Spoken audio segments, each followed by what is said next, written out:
This place is governed by invisible, unyielding laws that cannot be broken. There is no pity, no room for the weak. Every creature is a cog in a perfect machine of survival.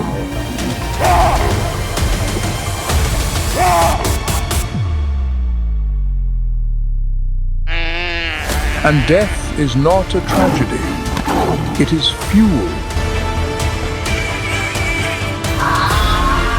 The energy of the vanquished sustains the victor.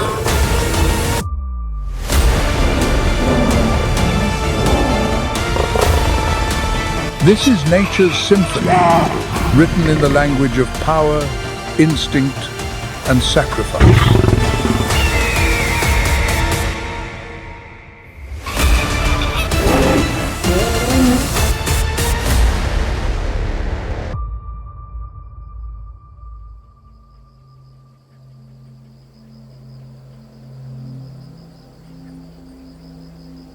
In the dim moments before dawn, across the parched plains of Hwange National Park, mercy finds no place, only thirst endures.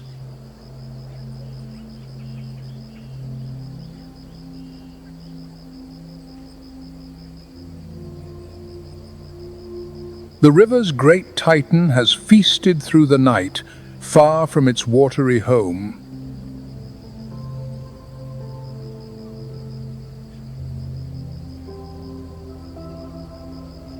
Now, the journey back is a desperate race against the rising sun.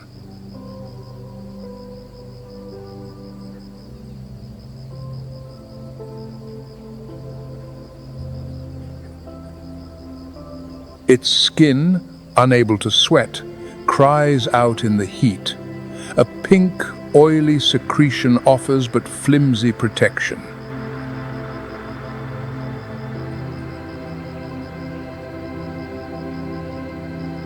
Ahead, an oasis of life beckons.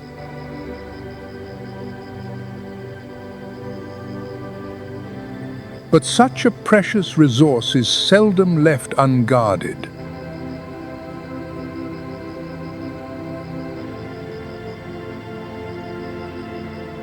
The lords of the dry land have already claimed it for themselves.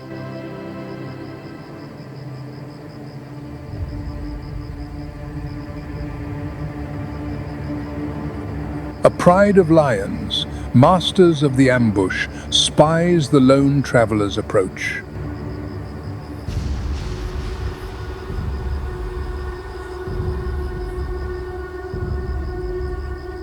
To them, this is a trespass, a challenge to their sovereignty.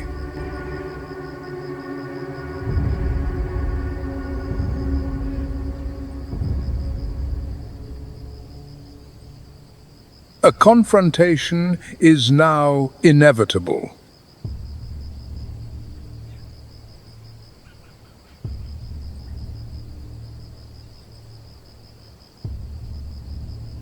This is no contest of speed or agility, but a clash of will and brute force between two monarchs.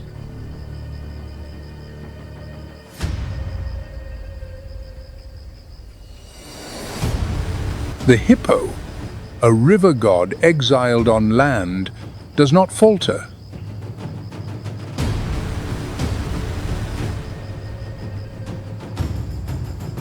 It is a living battlement, every inch of its being a testament to the will to survive.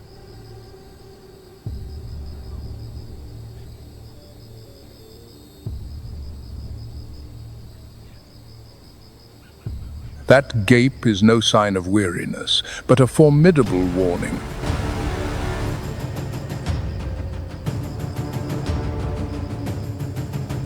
A display of lethal weaponry, with tusks that can puncture the toughest of hides.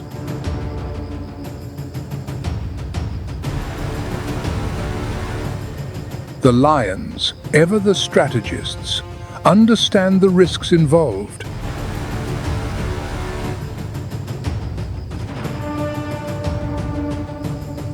A battle with this behemoth may bring victory, but the cost could be grievous injury.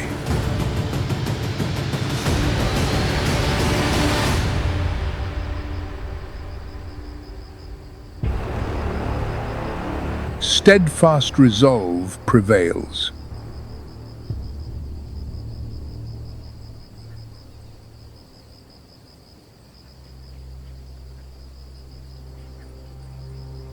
The pride grudgingly yields, a concession that some fights are simply not worth the price.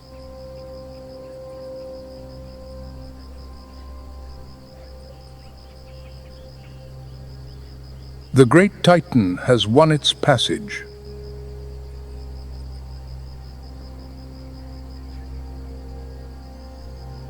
And then, salvation.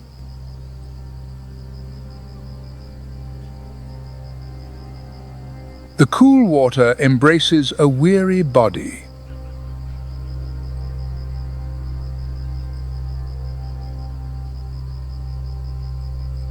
This is more than a drink. It is a homecoming, a rebirth into its own liquid kingdom.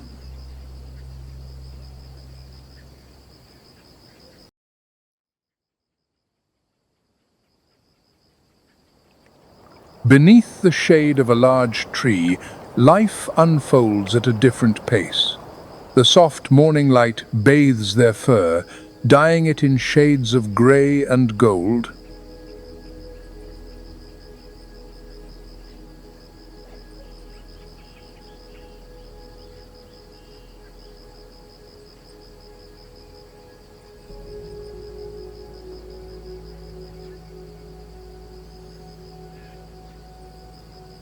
A large troop of chacma baboons is sitting.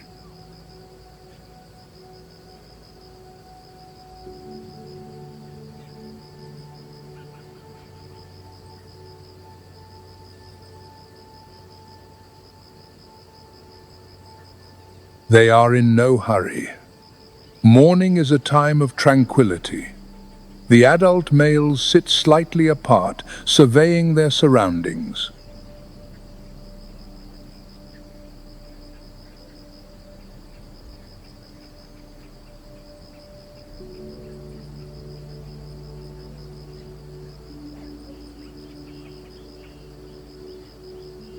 Females gather closer to the trunk, cradling their young. They play, tumbling in the grass.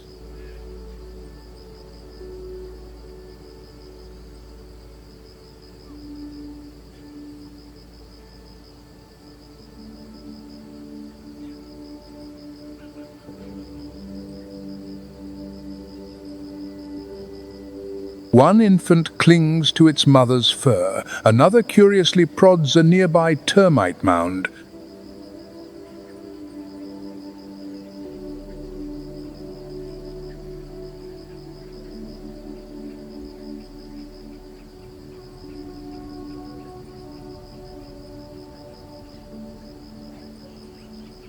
Baboons will sometimes break them open, searching for termite larvae.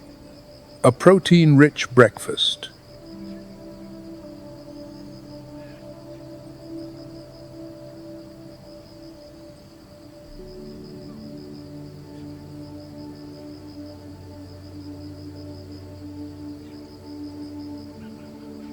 Some baboons stretch. One leisurely grooms its neighbor, searching for tiny parasites in its fur.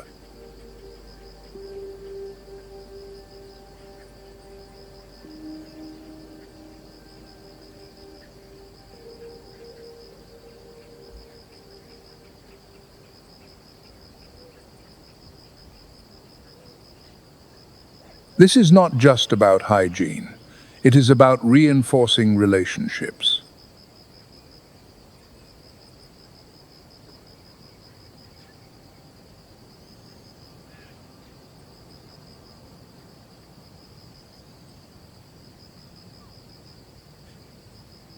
In baboon society, everything is built on affection, hierarchy, and a silent exchange of signals.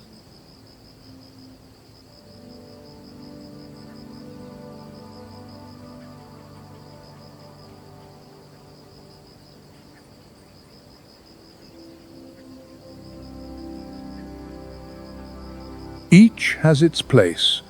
The alpha male, experienced and strong, may sit aside, but his presence is felt by the entire troop.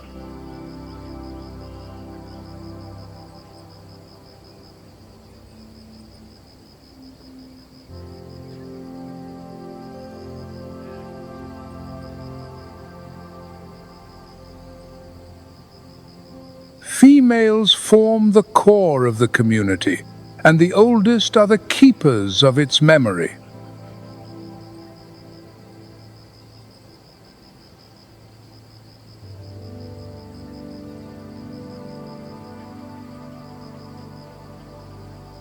While the sun begins to scorch the grass, it is still cool beneath the tree.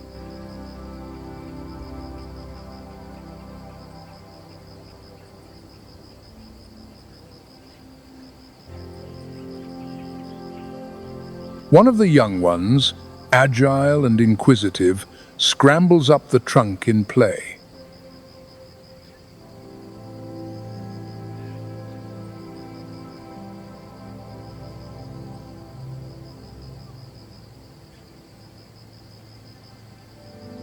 No worries, no rush, just movement, life, and a warmth that intensifies with each passing hour.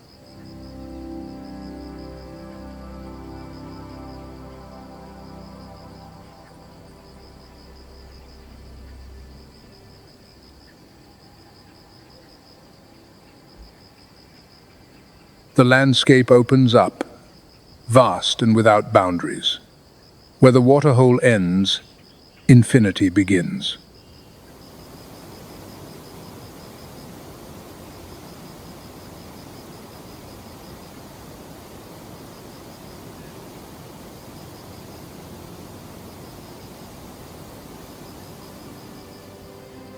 Hundreds of kilometers of land stretch to the horizon, painted in tones of ochre, gold, and emerald. This is Hwange.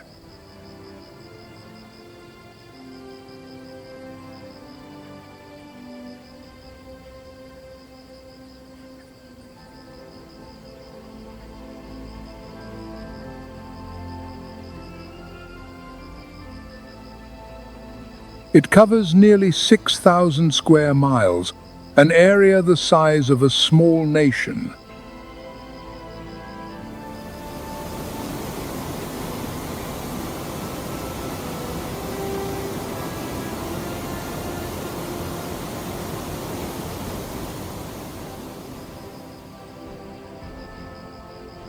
Zimbabwe is a country of contrasts. Mountain highlands and sand dunes, dense forests, and arid savanna.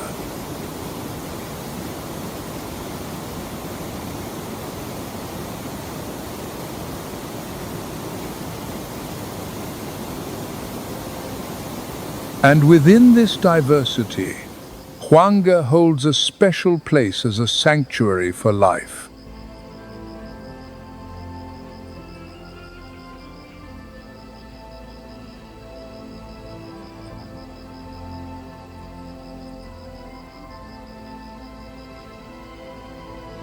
The canopy offers shade where the world can hide and rest. Here, mopane trees grow, their leaves a deep, rich green.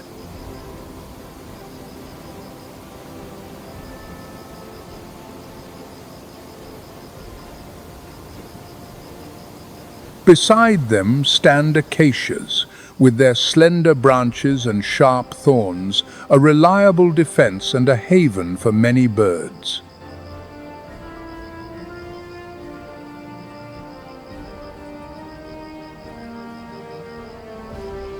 Where the land becomes more arid, one finds the baobabs, living monuments of time.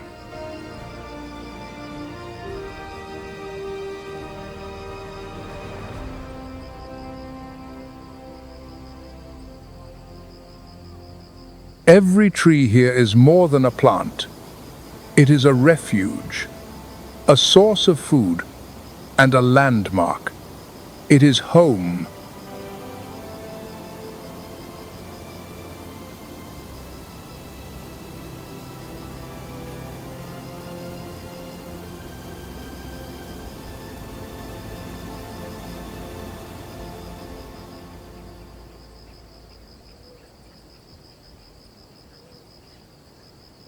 From the tall grass, where the air shimmers with heat, a powerful figure emerges, crowned with heavy, ringed horns.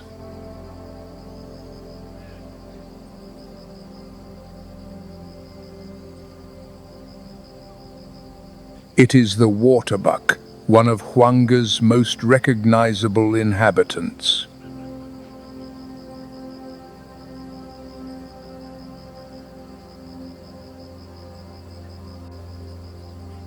It has white markings on its throat and a conspicuous bright ring around its tail.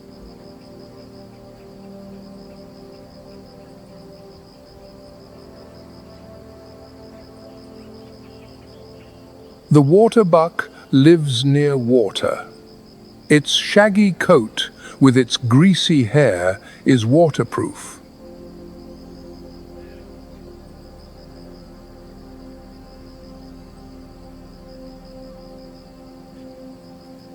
If danger is too close, it prefers to plunge into the water and swim rather than engage in a fight.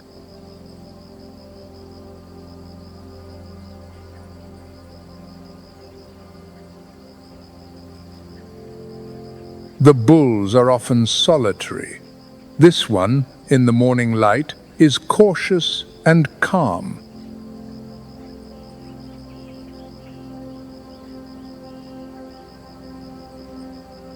But when another appears nearby, a spark ignites between them.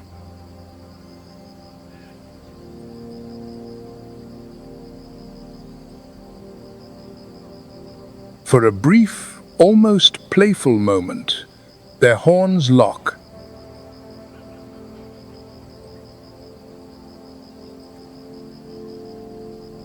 This is not anger. It is a test. Who is stronger? Who is more confident?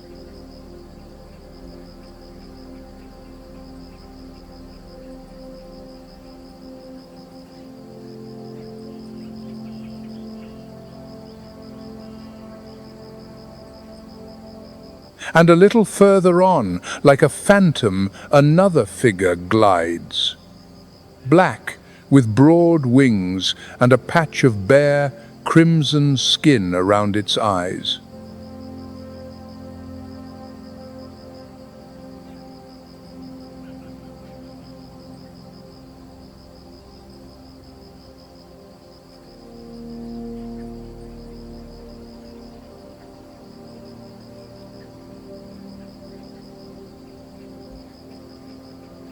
The southern ground hornbill, a rare, almost mythical bird that seldom takes to the sky. It prefers the ground, where it walks with measured steps.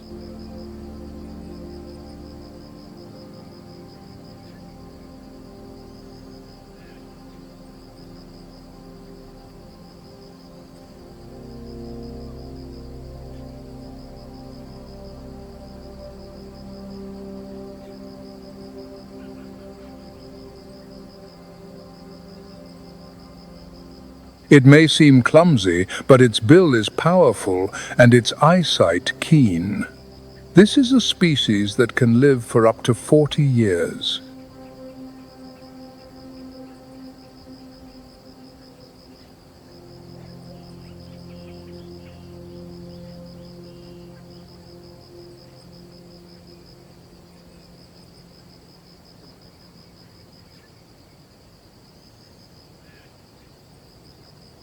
At the water's edge, a lone tree leans towards the water, its branches spread like open palms.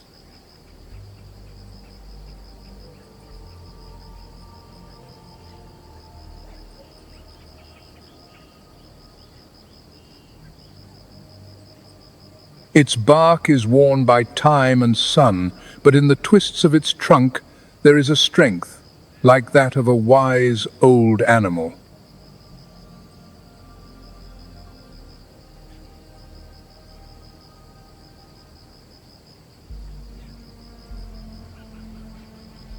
Here there is no haste, only the moment and the light.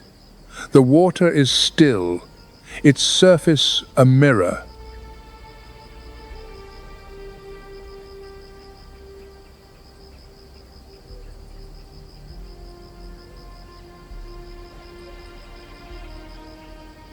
The savanna stretches beyond the horizon.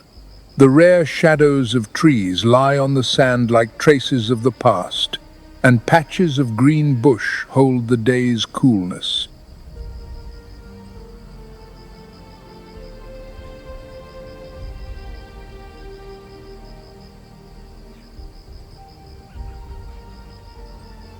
In this palette is all of Africa, the ochre of the earth, the gold dust on the branches, the silver of the trunks, the blue of the water, and the endless sky.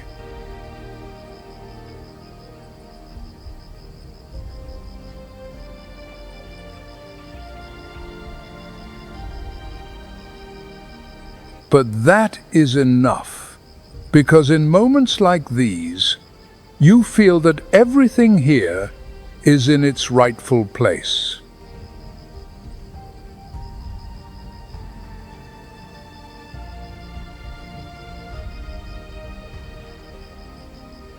And every tree, every footprint in the sand, every glint of light is part of something greater.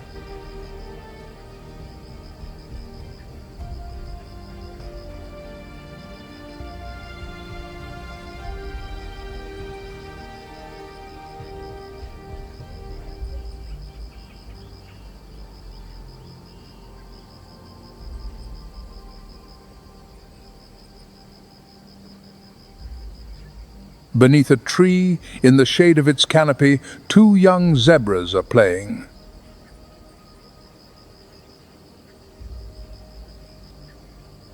This is not a quarrel, but a training game.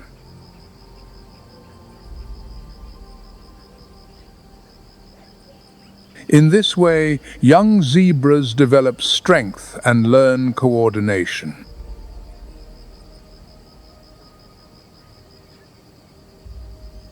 One gently nips its companion's neck, the other responds with a soft push. It is all a part of communication, a way to strengthen their bond.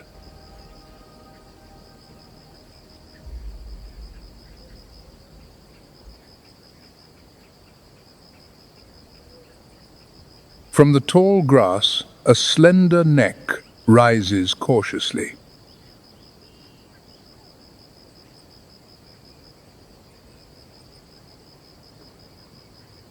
A young giraffe emerges from the sea of gold.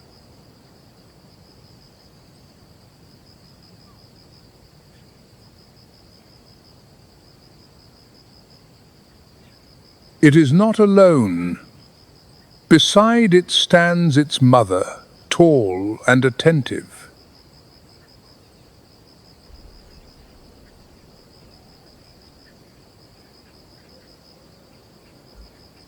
She is browsing, but never takes her eyes off her calf.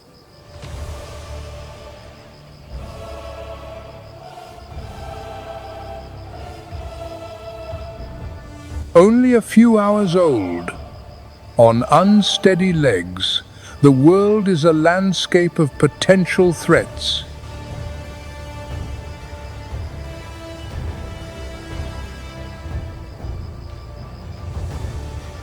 The first lesson, always stay close to mother.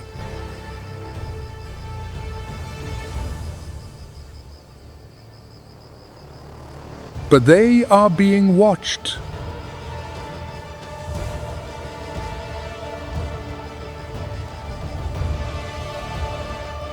Perfectly concealed, an expert hunter has identified its target.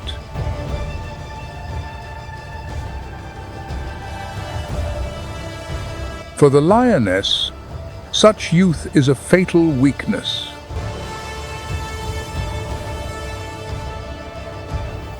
Experience tells the mother, the wind has carried an ancient message.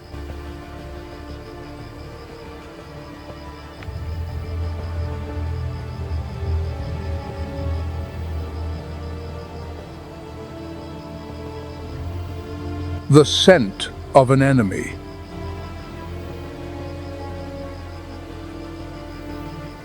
A single moment of vulnerability, the predator strikes.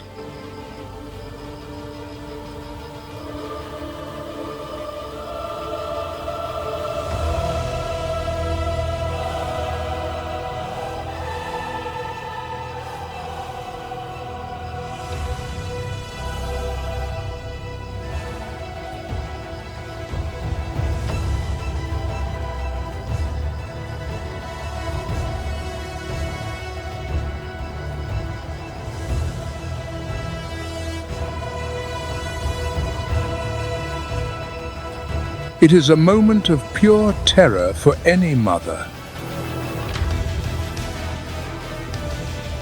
A mother's love is the ultimate weapon.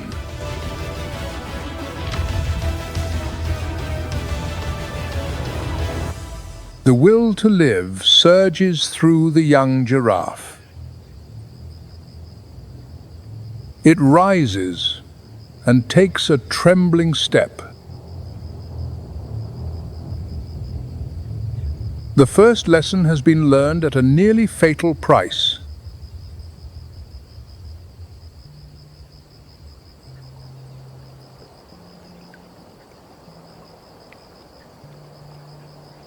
In the midday shade, as the ground heats up, a giant approaches the water's edge, an African elephant, slow, confident, and majestic.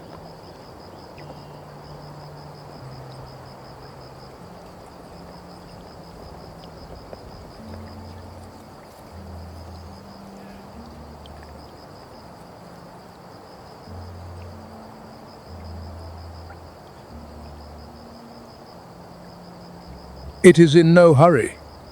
Each footstep leaves a deep impression in the sand, like a mark of time.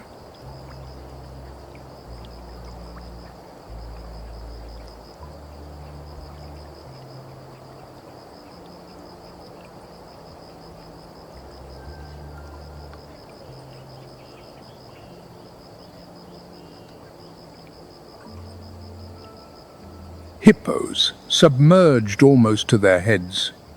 Only their ears and nostrils are visible.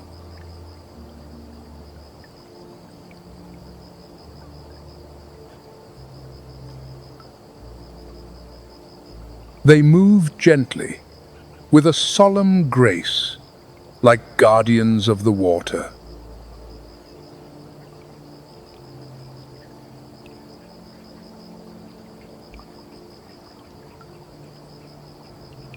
In the shallows, a flock of pelicans. Their white bodies are like halos on the water. They fear neither hippo nor elephant.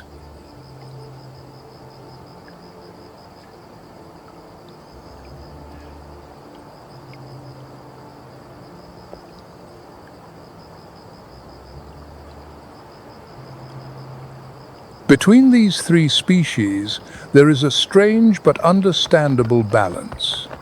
Each is great in its own way.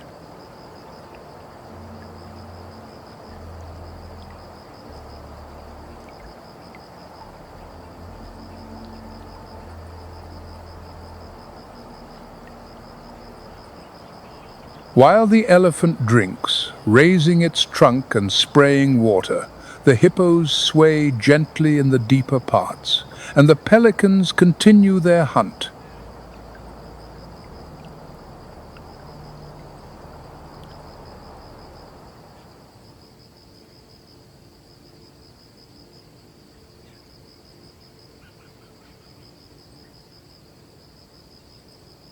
High on the branch of an ancient tree, a place where a leopard or cheetah might rest, a lioness has settled in.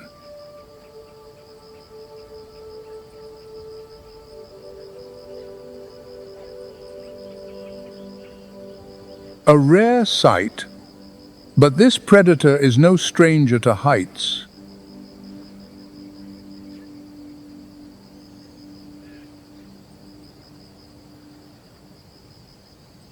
It has climbed the thick branch with ease and lies there comfortably.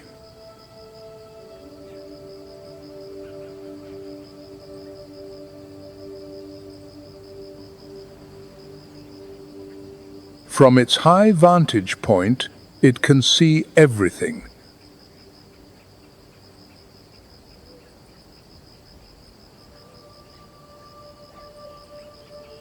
Movement, shadow, scent.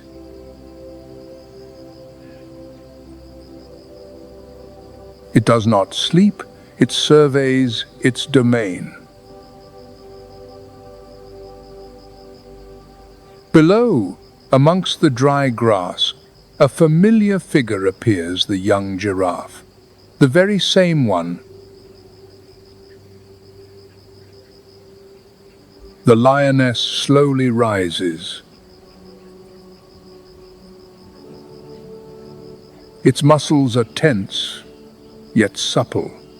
It descends without haste, without a sound. The grass falls silent. The air grows heavy.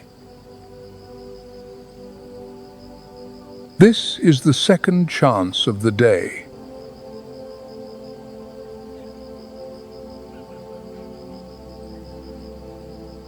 It moves low and sinuously, becoming part of the landscape itself.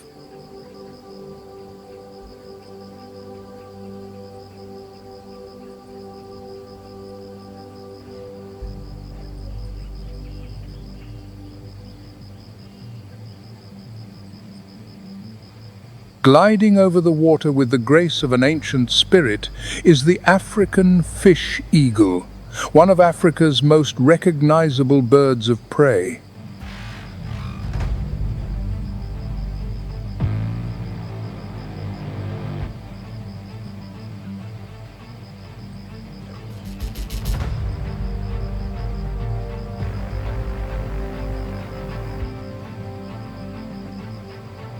But its spectacular dive is cut short.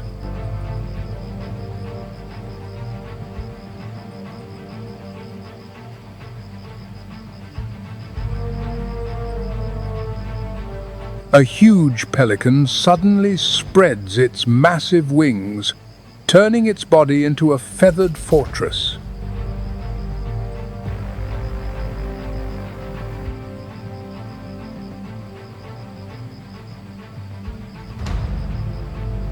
Speed confronts bulk.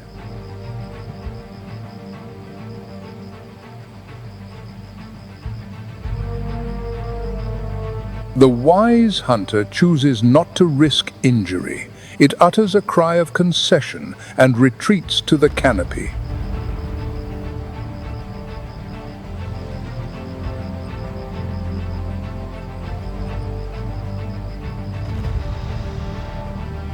In a flash of silent drama, the waterhole now belongs to the pelican.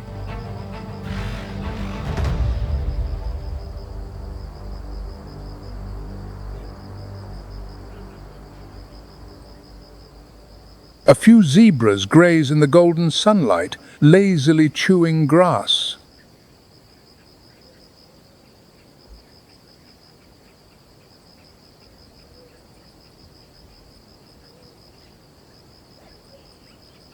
Nearby, at the water's edge, young baboons are at play.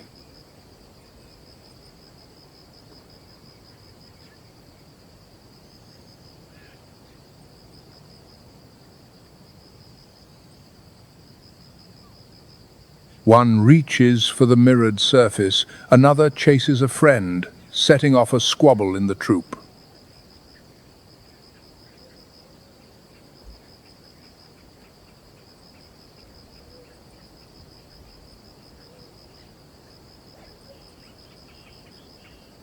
But suddenly, there is a swift movement in the air.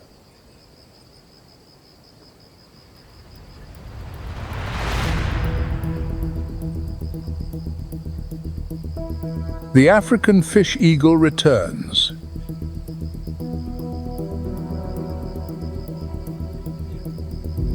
It seems it has not forgotten being robbed of its fish by a pelican moments ago.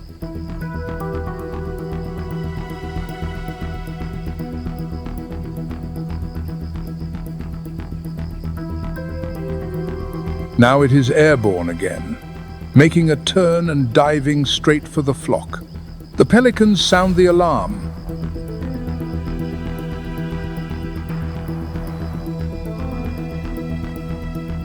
They gather into a tight circle, opening their enormous beaks like shields.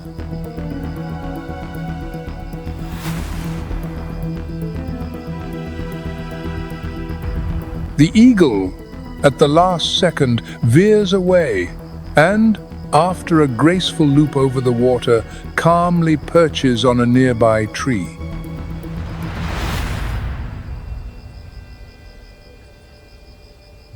On the ground, next to a fresh pile of dung, a yellow-billed hornbill is foraging, a charismatic bird with colorful plumage and a long, curved beak.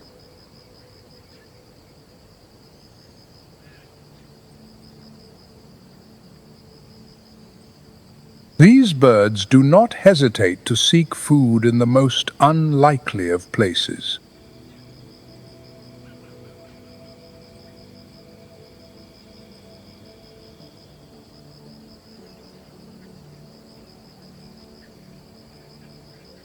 In the dung of herbivores, they find beetles, larvae, and other insects.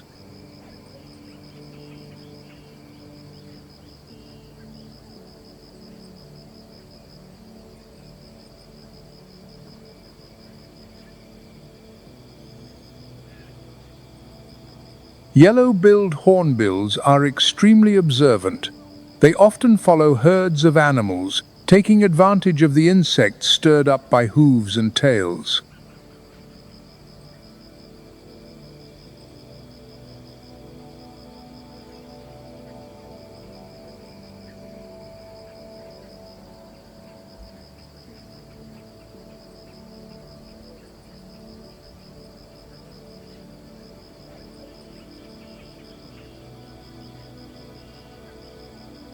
The lioness reclaims her position on the majestic branch, as if it were her personal lookout tower.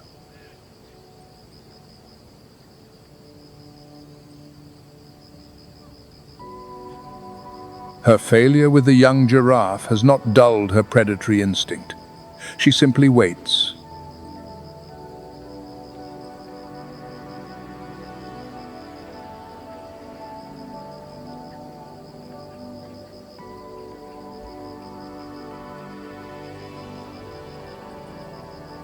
From her perch, she has a commanding view of the entire waterhole and the movements of the savannah.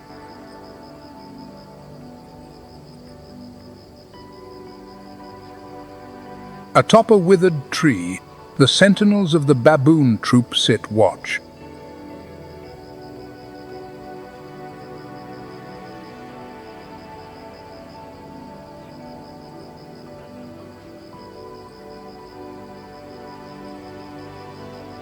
Their posture is expressive.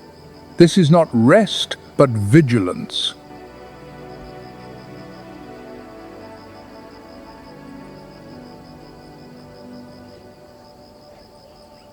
Their high position gives them a clear advantage.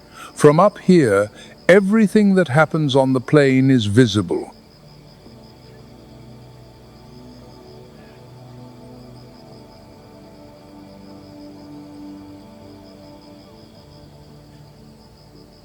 Along the bank, through the shallows, a crocodile glides almost silently.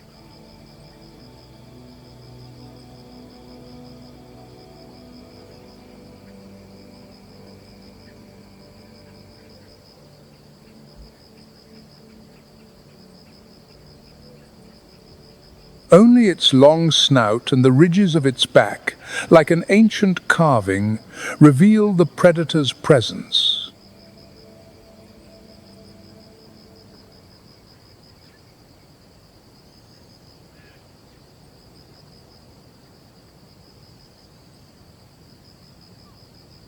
At the other end of the waterhole, a completely different scene. A group of ducks is feeding, heads dipped below the surface.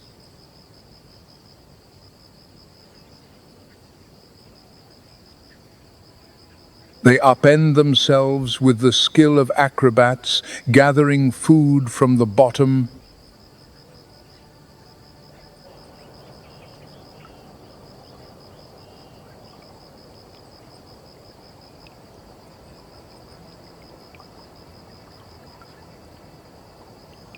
This is the Nile crocodile, slow and ponderous. With each step leaving deep impressions in the clay bank, it emerges from the water.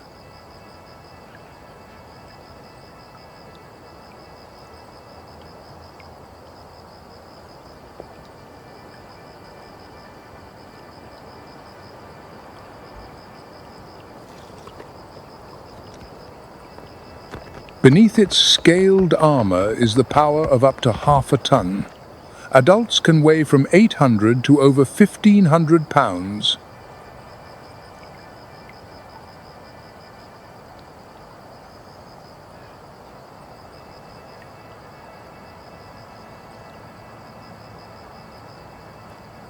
At 13 to 16 feet long, this predator is one of the most formidable inhabitants of Africa's waters.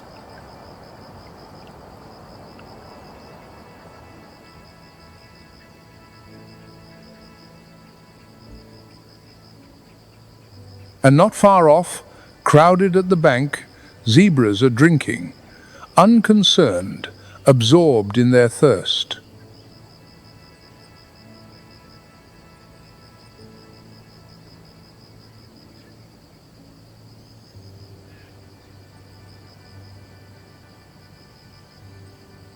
A male lion walks without haste, as if time belongs to him.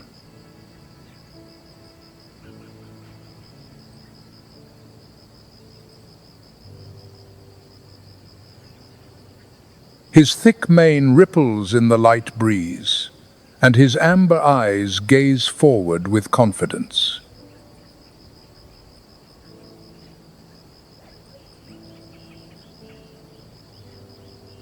The lion is alone, and he knows the plain is his.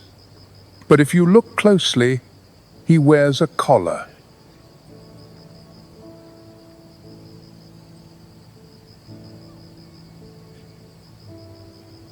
This is not a mark of captivity, but a sign of scientific attention.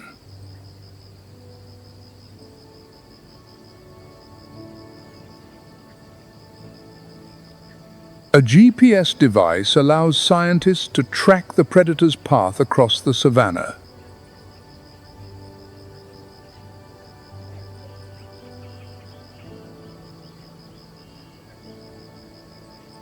Where it travels at night, where it crosses the boundaries of unfamiliar territories.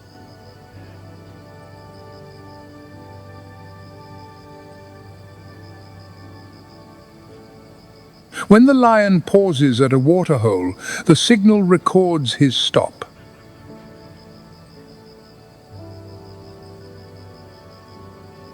When he moves stealthily in the night, the device transmits his route.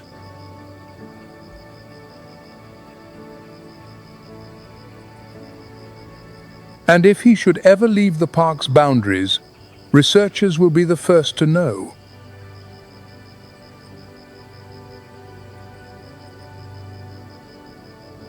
He himself does not know he is being watched, and that is as it should be. What matters is that he continues to walk the savanna as proud and free as ever.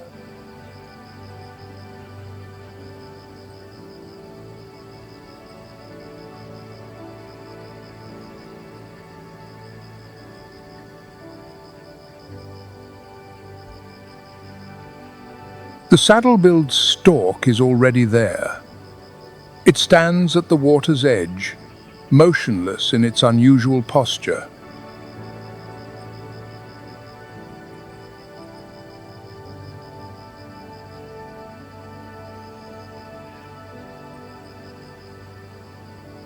Its legs, which seem to bend forward at the knee, give its silhouette an almost surreal appearance.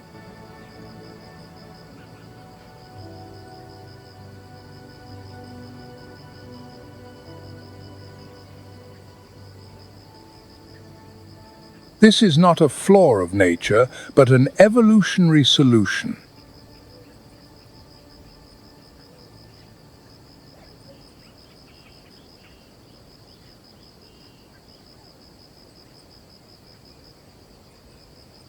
In birds, the limbs are constructed differently, and what looks like a knee is actually their ankle.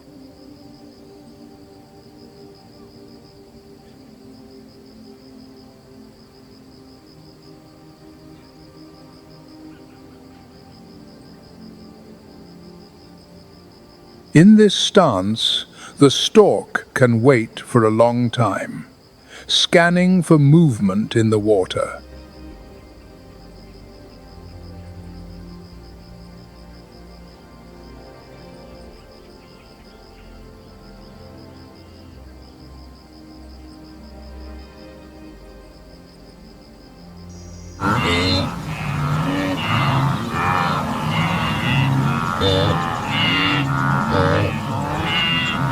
To the bank comes a great herd of wildebeest, ponderous, crowded into a dense mass of horned shapes.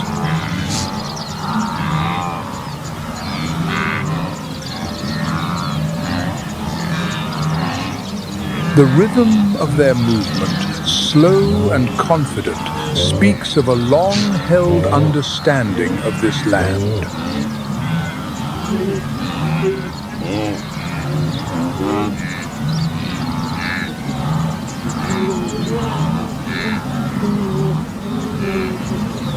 Some drink, some watch, but the group stays together like a single organism.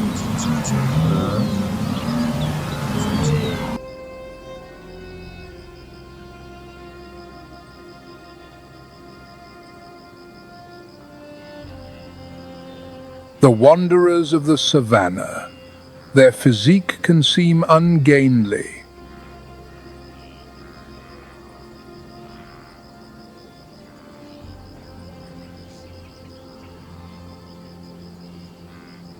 But behind this awkward exterior lies a perfect adaptation for long journeys.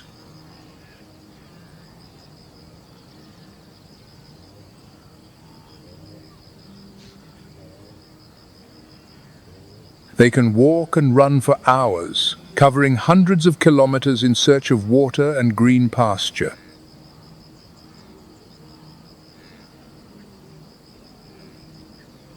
The wind stirs their shaggy manes. A watchful silence hangs in the air.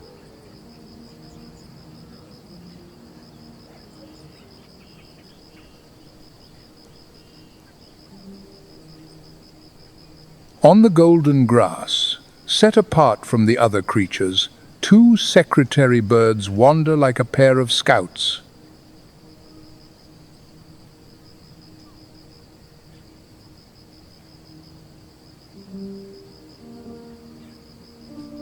Graceful and unusual, with their long legs and a crest of quills, they seem to be observing order on the plain.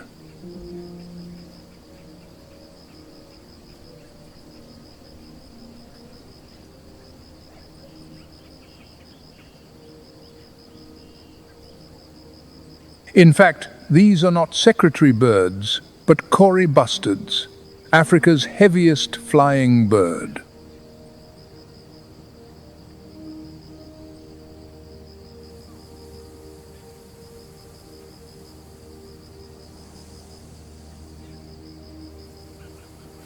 But at this hour, they are in no hurry to take flight. The savannah is generous with food.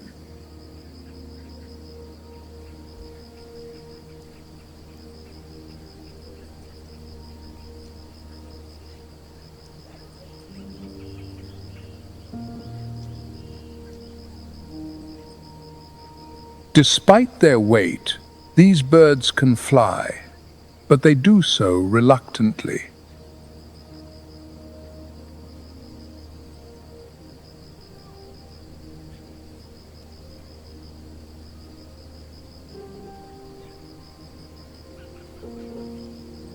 An elephant approaches a sprawling tree, its curved branches seeming to embrace the air above the dry grass.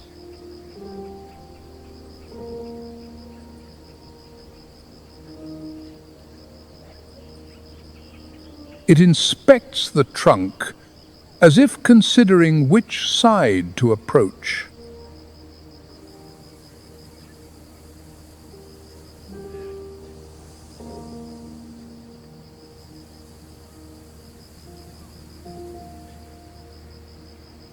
The branches tremble, leaves rustle, and from above fall pieces of bark, pods, or dry twigs.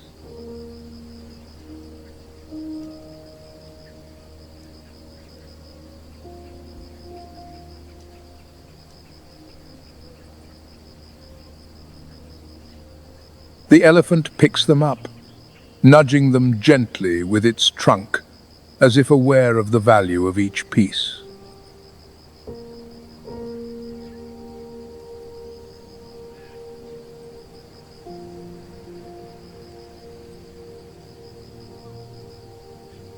Such actions are not random. Elephants are highly intelligent.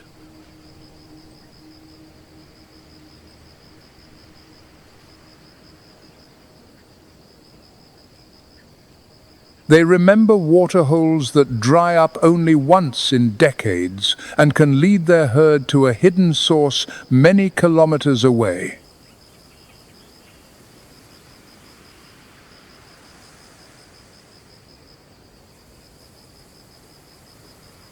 They know how to use tools, such as a branch for a fly swat, and learn new things with ease. But most importantly, they know how to feel.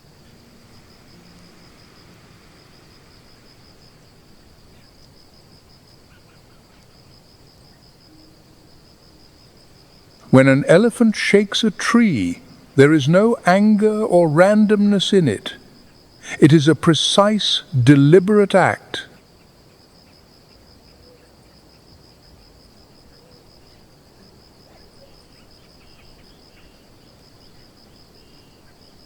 To the water's edge come two lionesses. Cautious and graceful, they lower their heads and begin to drink slowly.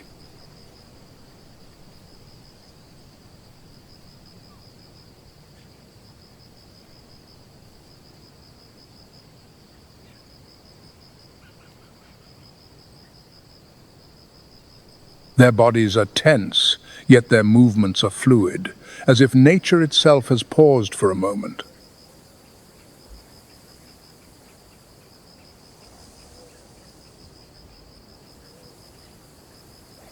The silence, however, does not last. From the depths of the pool, the massive backs of hippos emerge.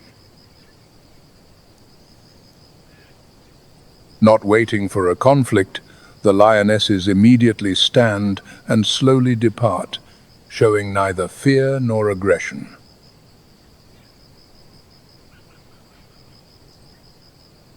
This time they came only to quench their thirst. But the hippos are not taking chances. It matters little that lions do not hunt in water. They advance towards the bank in unison, forming a living wall. They act as one, wary, united, confident in their strength.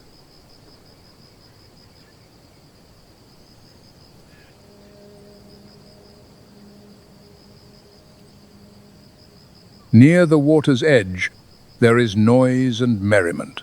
On a slope, as if on a playground, a group of young baboons is frolicking.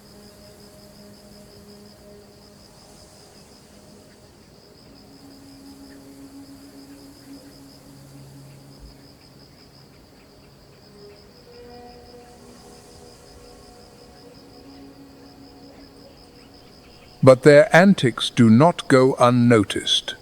Nearby sits an adult baboon, calm and watchful.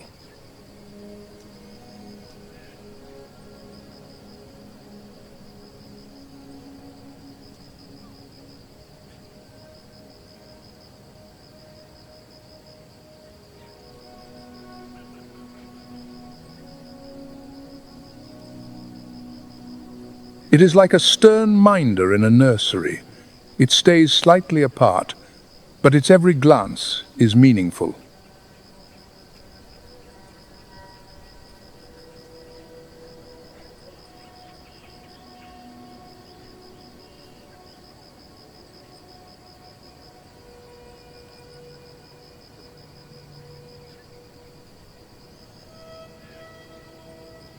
This is social care in action, a fundamental part of baboon life. The young play together, and the adults watch over them, taking turns to stand guard.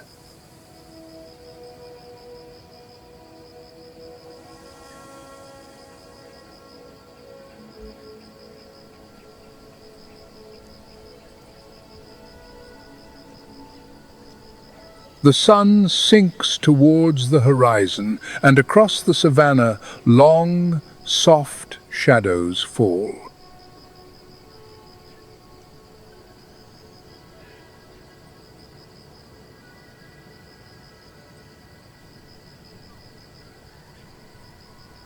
The temperature, which held at around 86 degrees Fahrenheit during the day, begins to drop rapidly. By dusk, it is already near 64 degrees.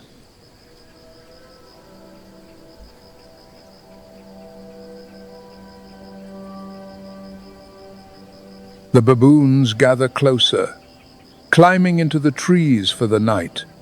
They sit quietly on the branches.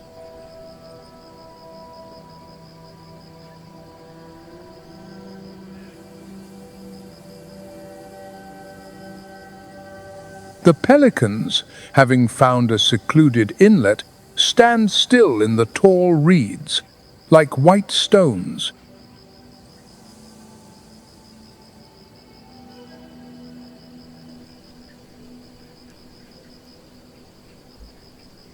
A herd of zebras, with their foals, slowly moves away from the water's edge, heading for the safety of the thickets.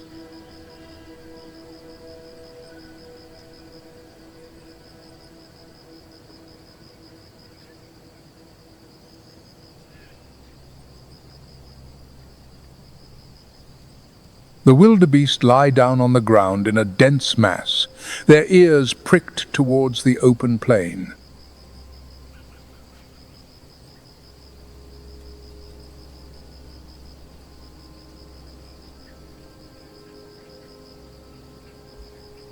They rest in a state of alert, half asleep, and somewhere in the shadows of the trees, an elephant appears again.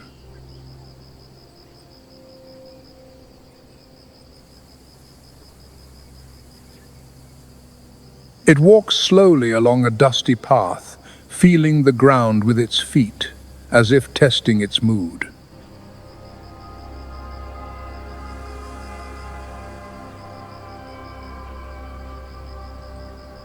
Overhead, the moon rises, steady and bright, and with it, night descends.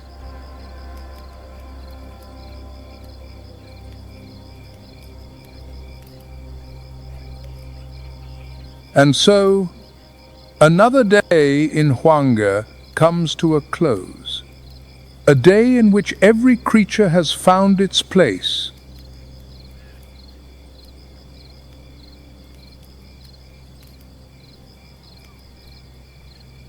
Here, in the heart of wild Zimbabwe, life never stops, not even for a minute.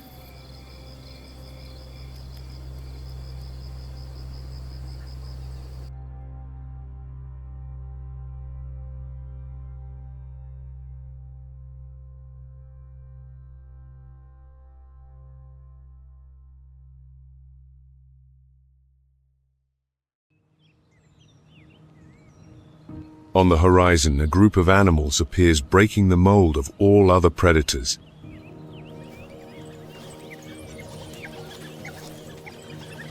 Not with power nor with ambush, but with collective precision. These are African wild dogs.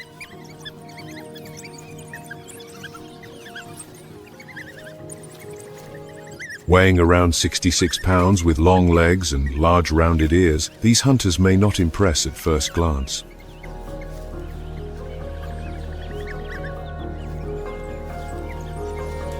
But behind that unassuming appearance lies one of Africa's most successful predators. The secret is the pack.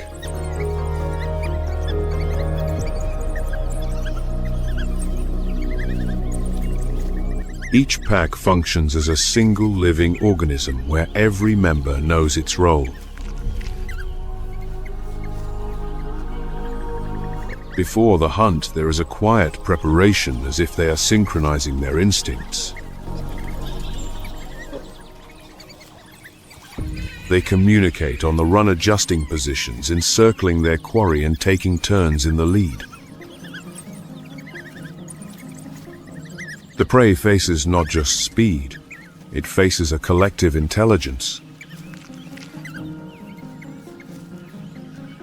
Their defining trait is stamina. They can run for great distances without reducing their pace.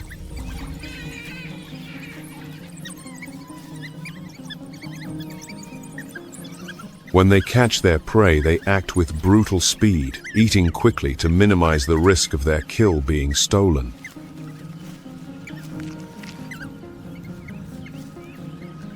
Their success rate can be over 80%.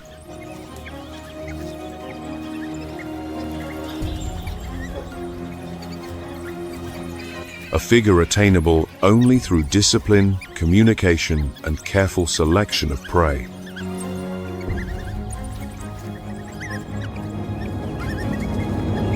This way of life extends to their social world.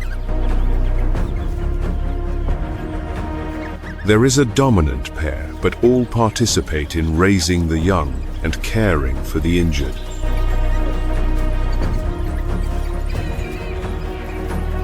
It is a unity rarely seen among predators.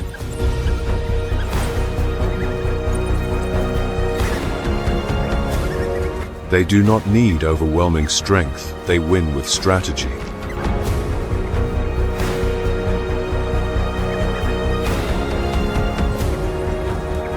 In the world of the African wild dog, no one is left behind.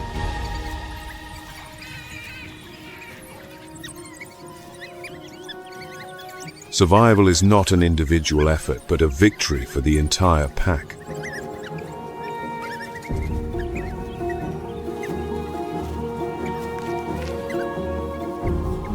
Even the young are taught to coordinate, not just how to hunt.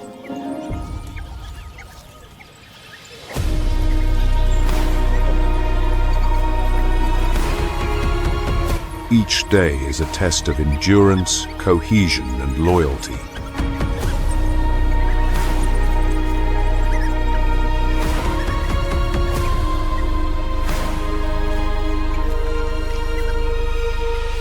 They do not seek glory, they seek life, and they do it together.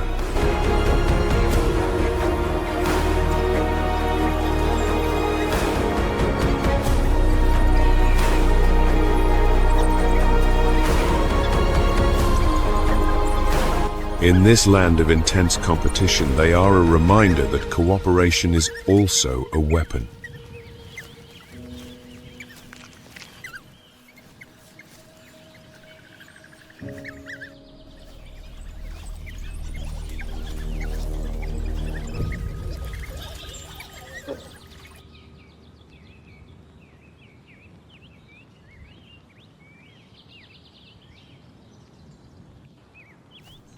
As the sun climbs higher, a slender body stretches among the grasses.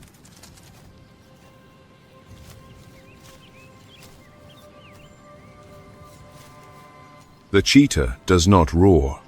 It does not impose with size.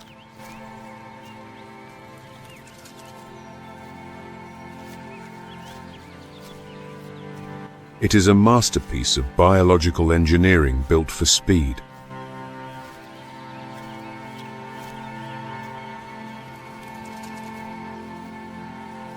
Weighing just over 150 pounds, it can seem fragile.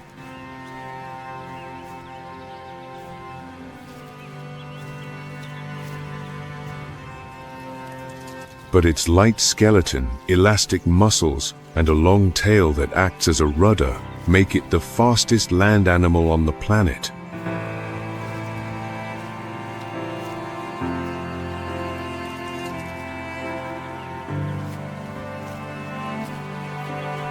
In less than 4 seconds, it can reach 60 miles per hour.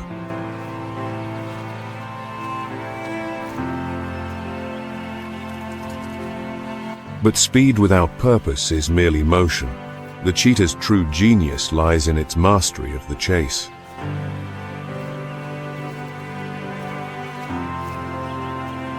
Its spine, a marvel of elastic engineering, allows it to pivot on a blade of grass, to weave through the air itself, turning the frantic escape of its prey into a perfectly choreographed dance of pursuit.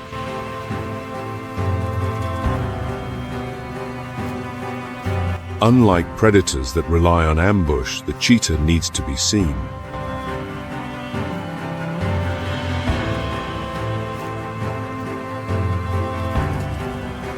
It does not attack on a whim, but chooses with precision.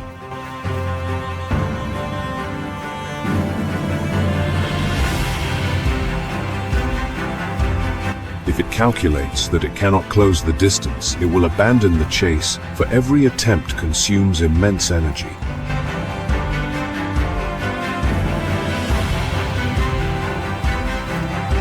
Its body is not made for repeated conflict. After a chase, it needs time to recover.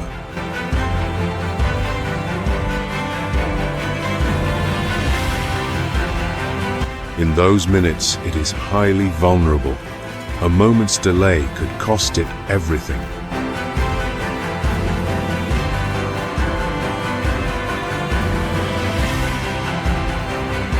Therefore, it chooses to hunt by day, avoiding the peak hours of activity for lions and hyenas.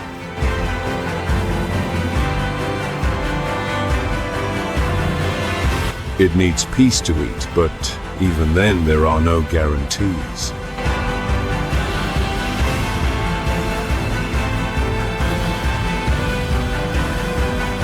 It knows it cannot defend its meal.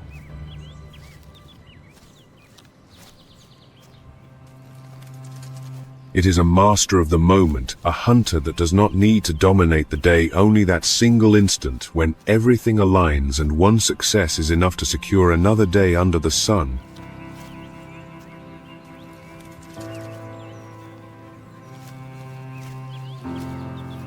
It wins not by strength, but by the perfection of its timing.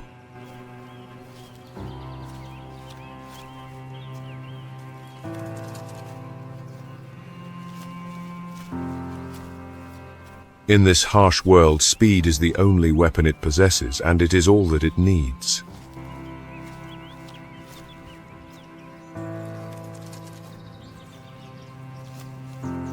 Every hunt is a gamble where the line between success and exhaustion is just a few heartbeats wide.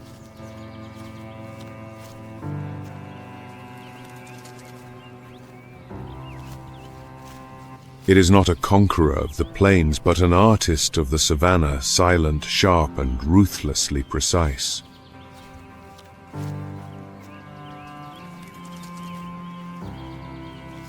Because for the cheetah, a single flash is enough to trade for a day of survival in a land of giants.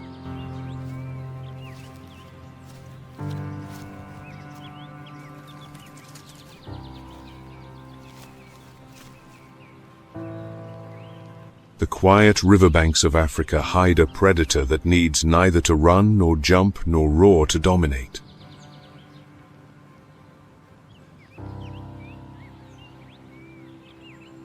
It simply waits motionless and lethal, the Nile crocodile.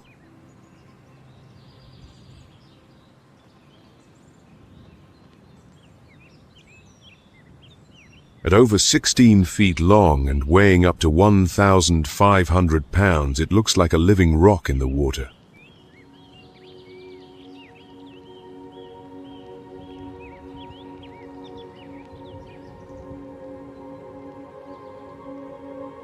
Only its eyes break the surface, while the rest of its body remains invisible.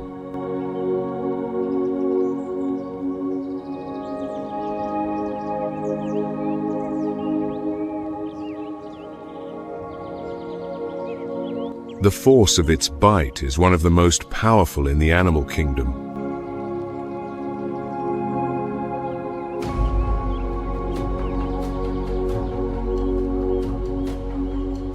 Once its jaws have closed, there is no escape.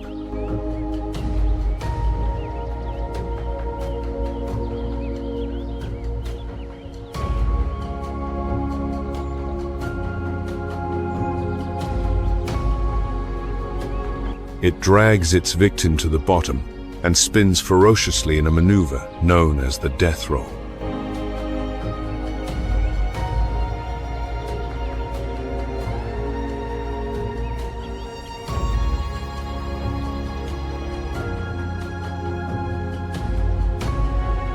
During the Great Migrations, when wildebeest and zebra attempt to cross the rivers, the crocodile becomes a silent executioner.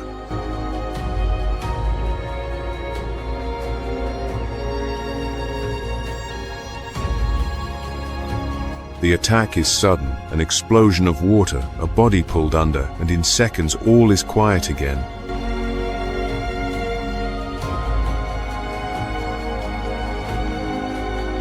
This predator is not limited to large herbivores.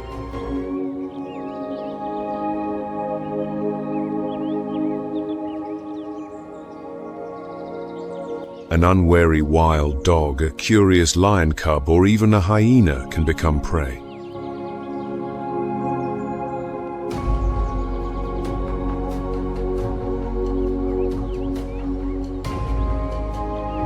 The seemingly placid river is its domain, and there it is king.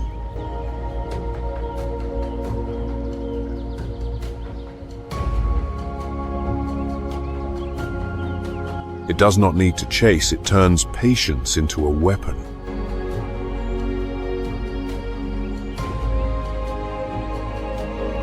Every strike is the result of hours of stillness, weeks of surveillance without a single sign.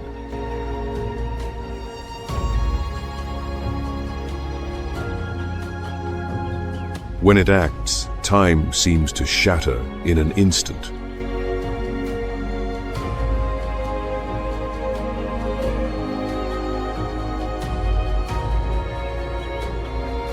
Beneath those ancient scales lies a predatory instinct that has existed for millions of years, never becoming obsolete.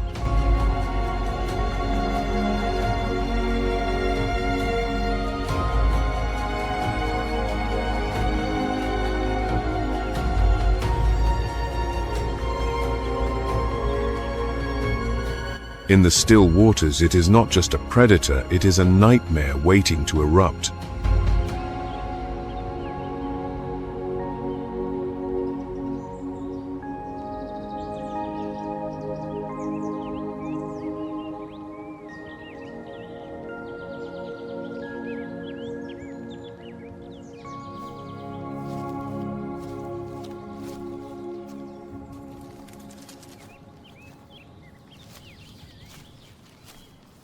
Amid the vastness of the savannah, there is a hunter that the most hurried eyes often overlook.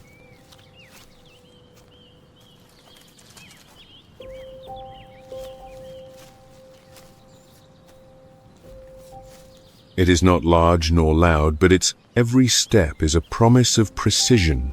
The serval.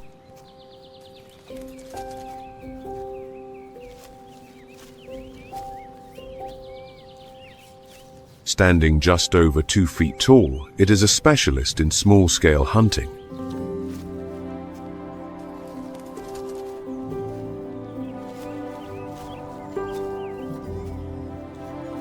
Its large mobile ears act like radar dishes scanning the environment.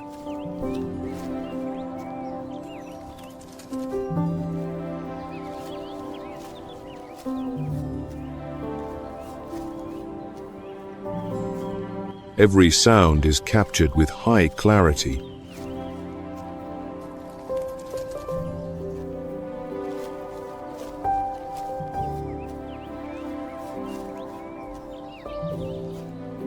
It pauses, listens, calculates, and then with an almost otherworldly leap it springs into the air.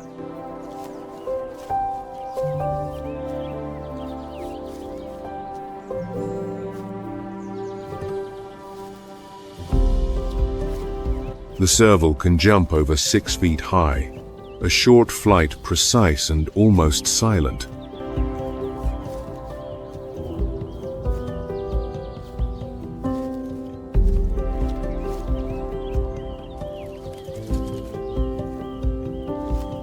It returns to the ground with its prey already secured in its jaws.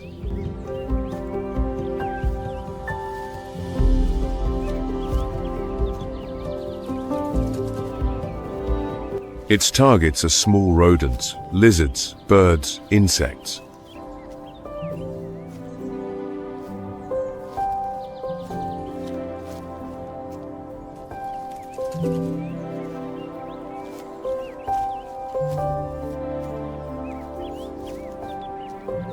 Everything demands precision, which is why its hunting success rate is one of the highest on the savanna.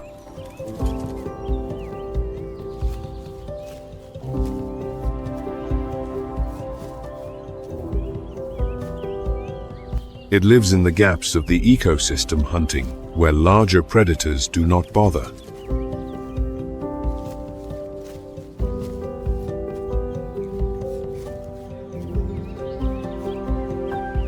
It avoids being noticed, and that is what keeps it safe.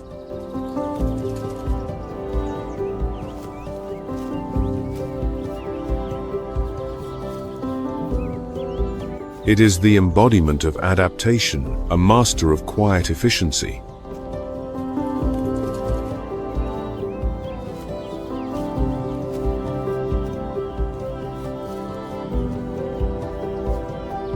It does not need great size to make an impact.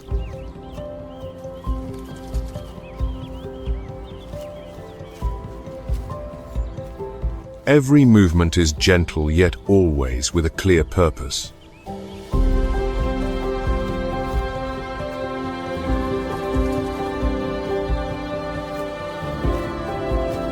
Its success comes from patience and absolute precision.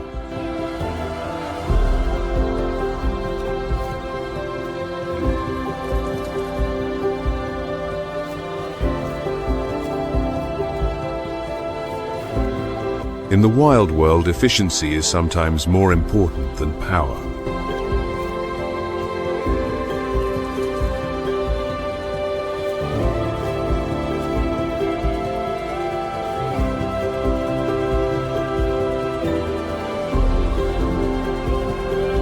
It is proof that to live silently is not to be weak.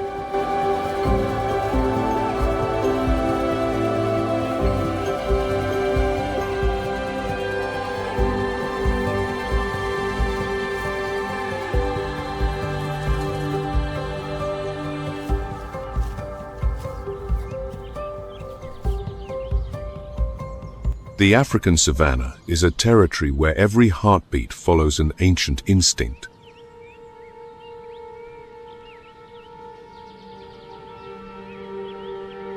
Survival is measured not just in strength or speed, but is expressed in daily decisions in the reading of the environment.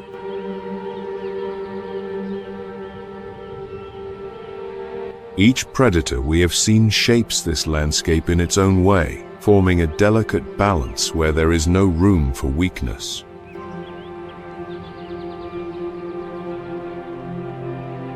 From solitary hunters to pack strategists, from the calculated leap to the explosive underwater attack, all follow rules that were never written.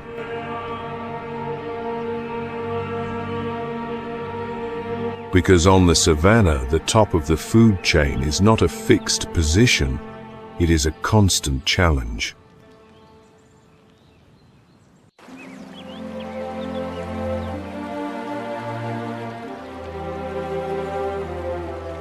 These salt flats border various bodies of water, some with surprisingly strong currents. The entire pan covers an area of around 42 acres.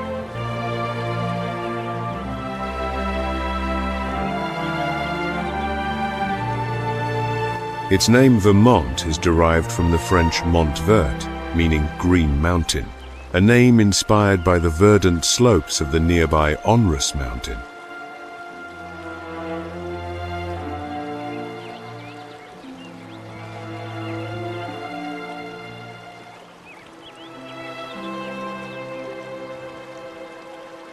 A footpath, the Vermont Trail, now winds along the edge of the pan, drawing nature lovers who come to witness its remarkable bird life.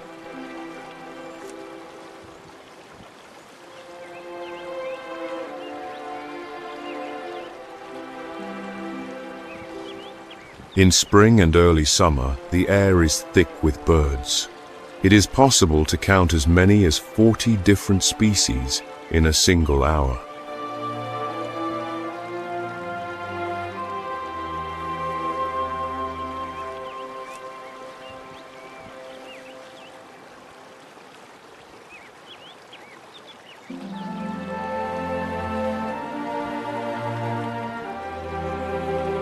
During the dry season, however, many will depart, migrating to other feeding grounds, some to the far corners of the globe.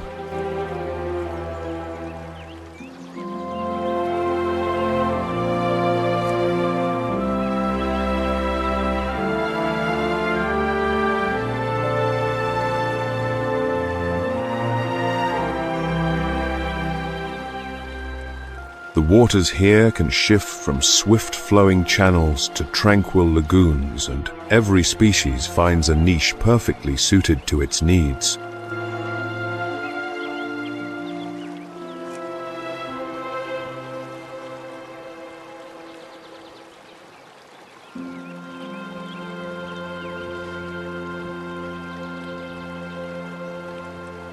And here, amidst the shimmering haze, the first of our residents reveals itself.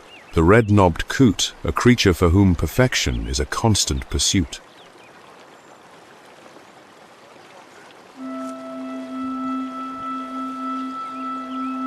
It is an activity to which it devotes a great deal of time, second only to the endless search for food.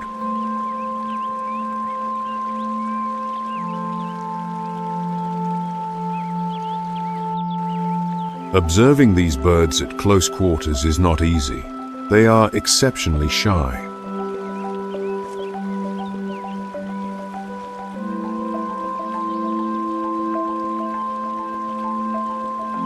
They feed on algae and the roots and stems of aquatic plants.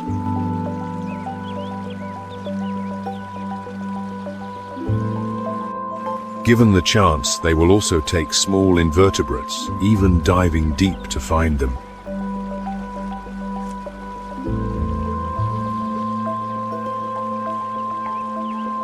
The female lays a clutch of 5 to 7 eggs, and both parents share the duties of incubation.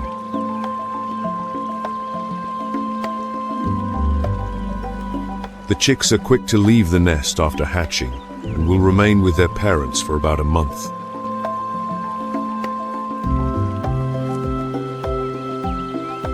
They begin to forage for themselves between 55 and 60 days of age.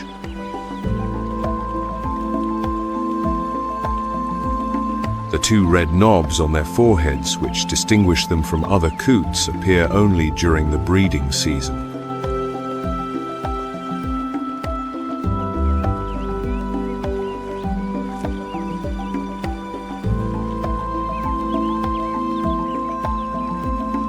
At this time, the red-knobbed coot becomes highly territorial, fiercely defending its patch.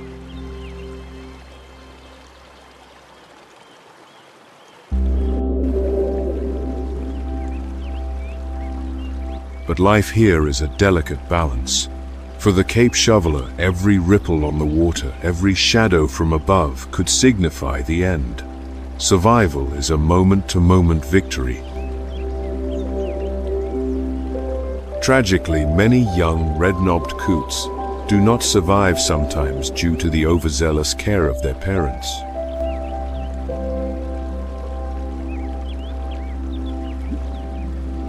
Male and female Cape shovelers are easily told apart by the male's distinctive yellow eyes.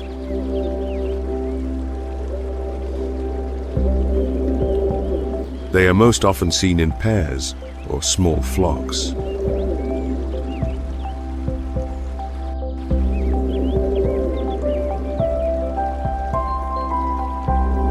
These ducks are omnivores, their animal diet consisting mainly of mollusks and insects.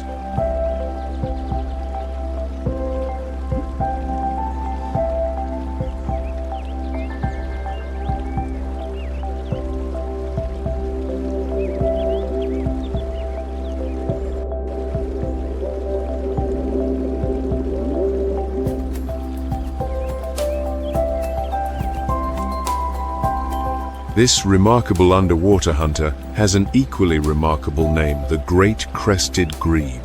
It is about the size of a common mallard.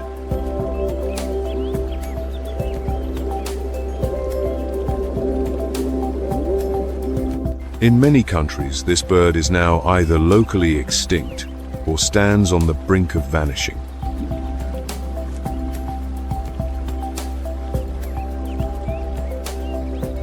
The great crested grebe is a superb swimmer, but a reluctant flyer.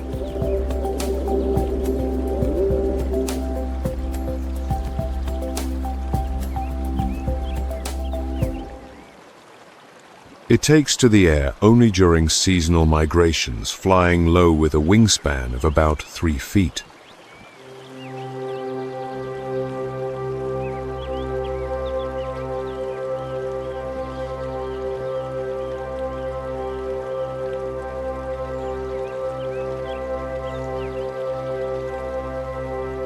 The grebe's preferred food is fish.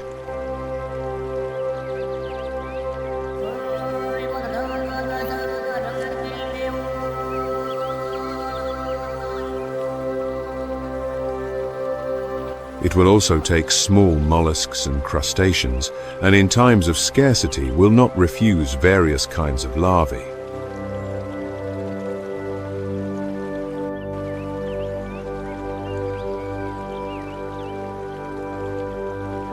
It can pursue its prey to depths of 13 to 20 feet and is able to hold its breath for several minutes.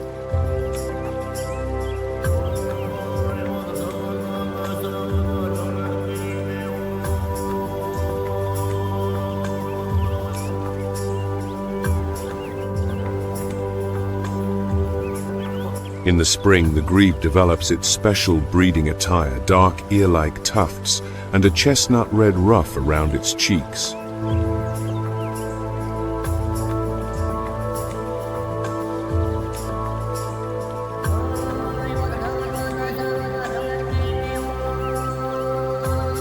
Remarkably, their chicks can swim and dive almost immediately after hatching. Here, there is room enough for all.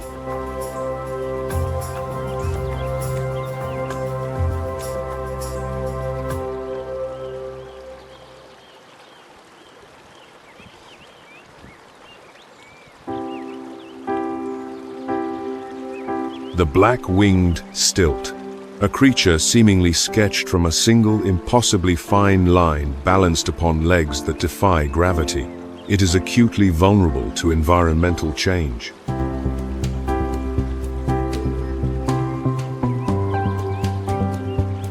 Their numbers are in decline, and they are forced to migrate frequently, partly due to human activity, altering water levels and nesting sites.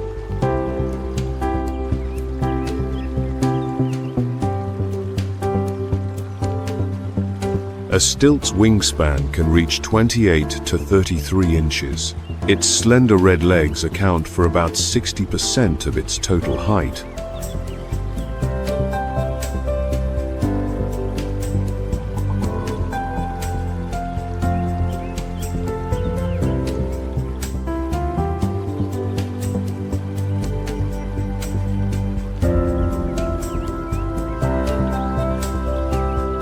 The grey heron can stand up to 39 inches tall and fly at speeds of nearly 40 miles per hour.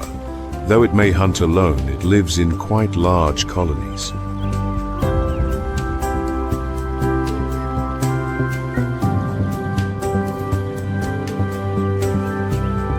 This unique bird lives near water, searching for a variety of insects and larvae. It is a migratory species with different strategies for its journeys.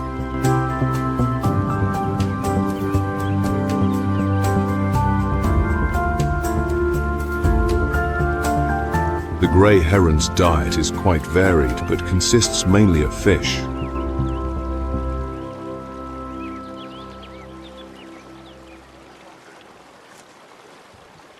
In addition, it will take amphibians, mollusks, crustaceans, and even small rodents.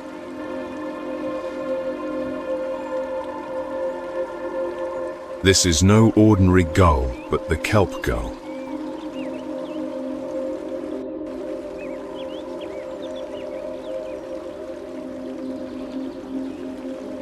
Although we see only one, this bird lives in small coastal colonies.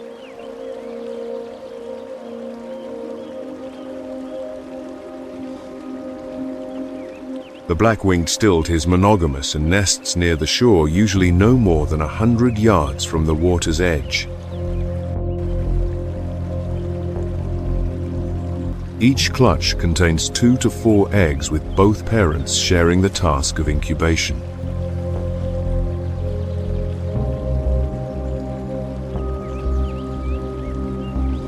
After about 30 days, the young can fly and find their own food.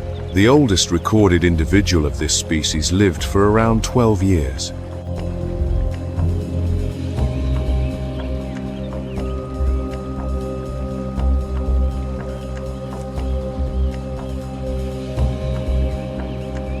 The white-breasted cormorant, as its name suggests, has a brilliant white chest and neck. It is a substantial bird with a body length of almost 3 feet.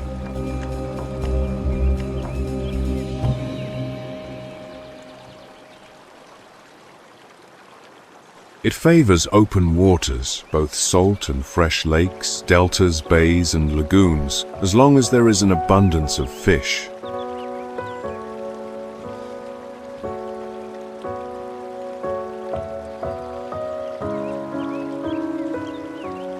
Each day, a single bird requires about a pound of food and is capable of swallowing a fish up to 2.5 feet long.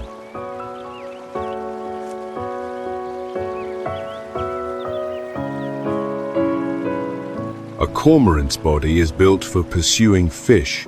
It has little fat but immensely powerful muscles.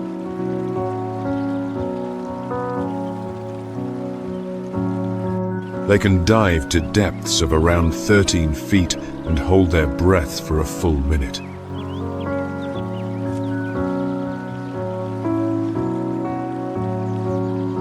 Cormorant colonies can range from 10 to 500 pairs.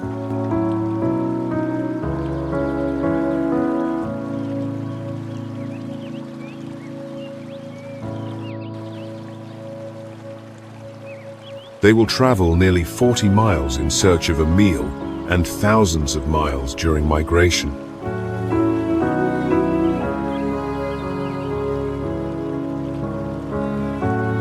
The gray heron's neck has a unique shaped structure, giving it the flexibility to strike almost instantly to seize its prey.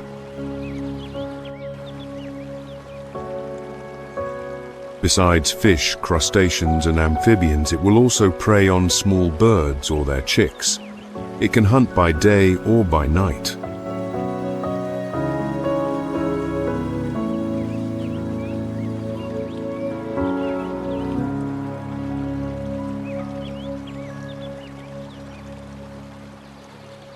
The kelp gull can live beside the ocean or by inland freshwater.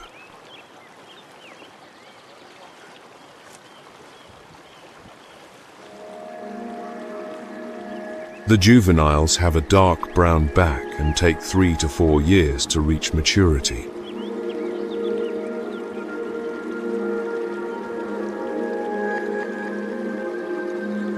This is a young kelp gull with the characteristic mottled brown plumage on its back.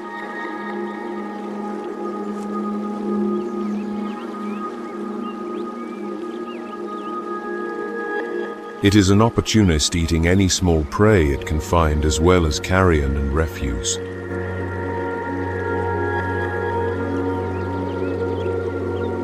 The gray heron may nest in trees or near the water and has a habit of returning to the same nest or at least the same nesting site year after year.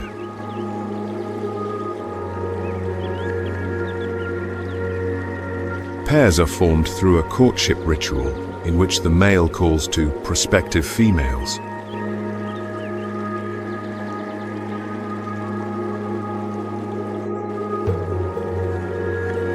Once a pair is formed, they build the nest together, the male gathering materials, the female undertaking the construction.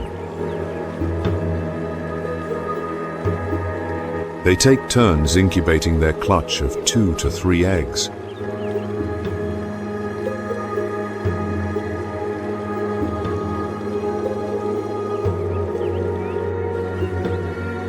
After about 25 days, the chicks hatch and are fed by both parents for another 7 to 8 weeks before they can fly.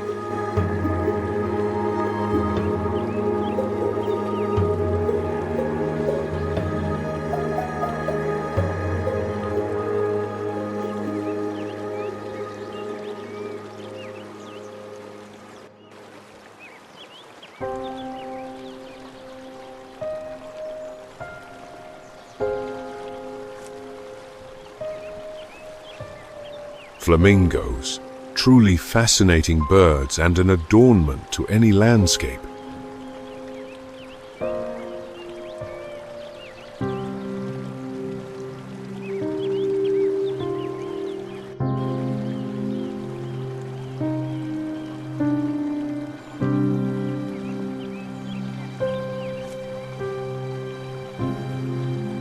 This extraordinary creature's wingspan can reach 5.5 feet, and it can stand nearly 4 feet tall. They can fly at speeds of up to 37 miles per hour.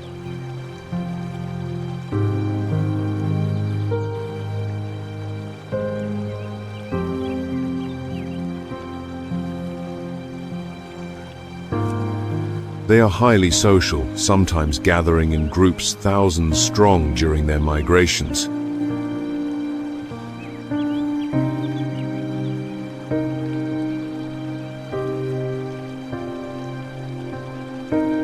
Flamingos patrol the shallows by day, searching for food such as mollusks, crustaceans, crabs, and insects.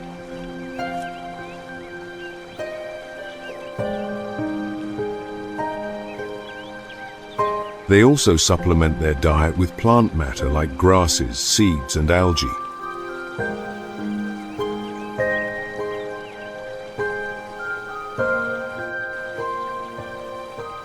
The flamingo's beak is a highly specialized structure that functions as a filter. The bird can submerge its beak and sometimes its entire head to draw in water, which it then forces out, trapping the food inside. One theory suggests the kelp gull's alternate name Dominican gull refers to the Dominican order of friars whose habits its plumage is said to resemble.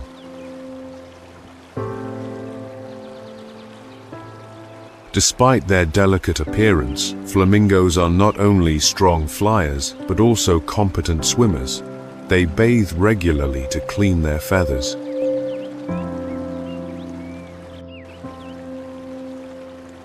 Flamingos are monogamous, but form a new pair bond each breeding season.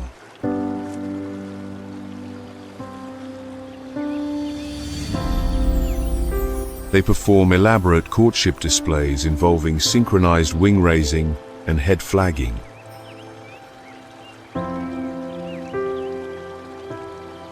The pair builds the nest together. A single egg is laid rarely too. Both parents then share incubation duties for 27 to 30 days.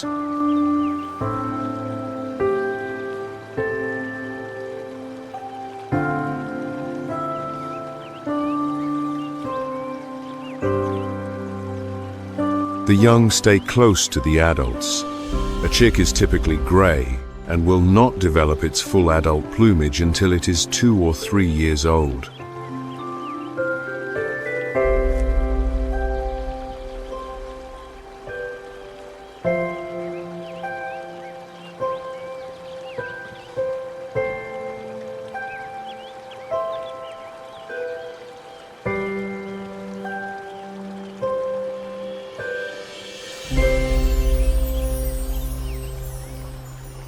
The kelp gull has one particularly distinctive feature, a single red spot on its bill.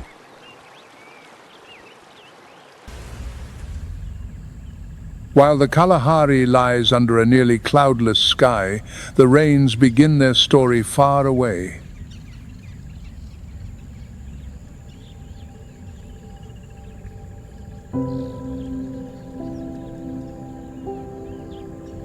There, among mountains and plateaus, begins a journey of water that defies both time and distance.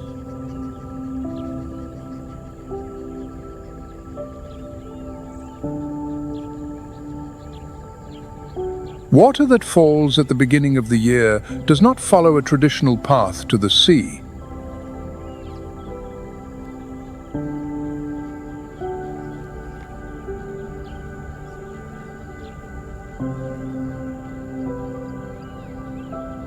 Instead, it embarks on a long, meandering journey through rivers that cut across the savannas.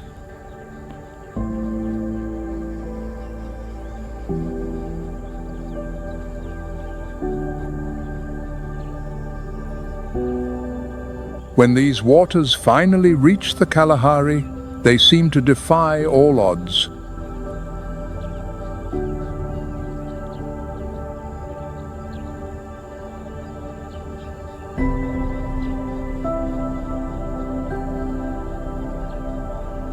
They slowly inundate the desert, nourishing the parched land and creating the world's largest inland delta.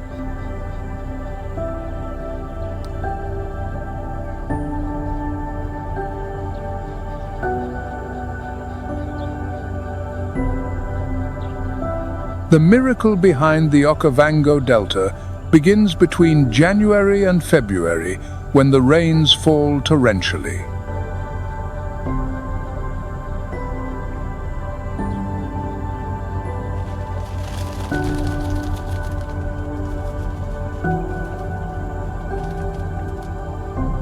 These waters travel hundreds of miles, gaining strength and volume along the way.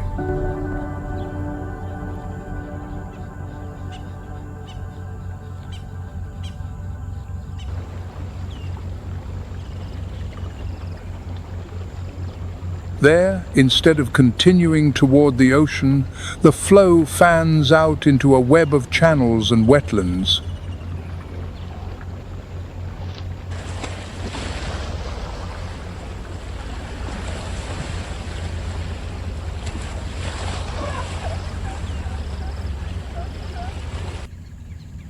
At this moment, the sands fill with water, aridity turns to fertility, and life explodes.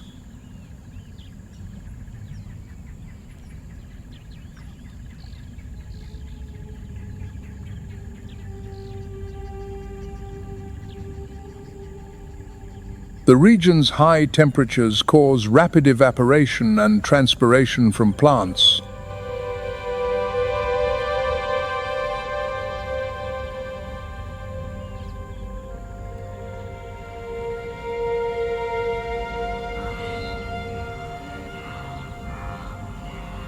The flooding reaches its peak between June and August, precisely during Botswana's dry winter season.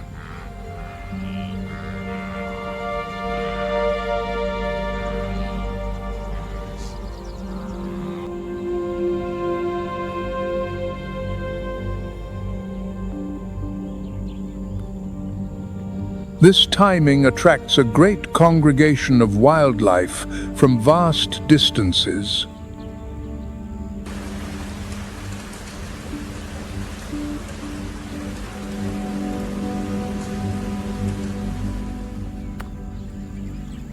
The delta's flat terrain, with a variation of less than 7 feet over an area of nearly 6,000 square miles, facilitates this spread.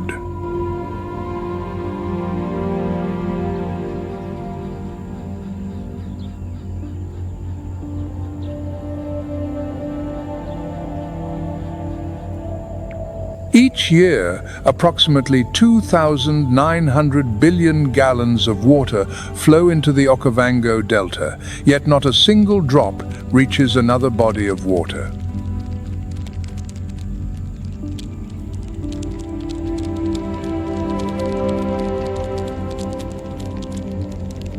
Intriguingly, the Okavango's greatest architects are not elephants, but termites.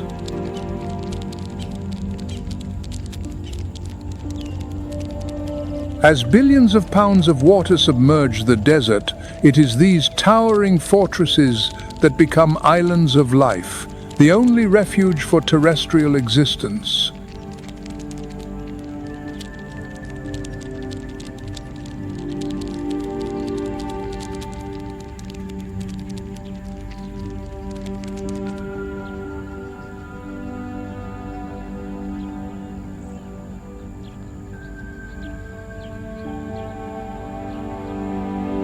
The region's climate is marked by summer concentrated rains with an annual average of about 18 inches.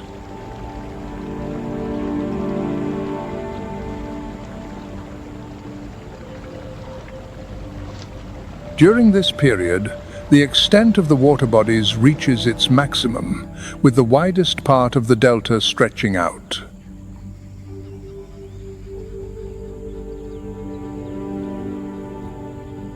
The phenomenon known as the Okavango River's flood pulse is one of its most impressive displays.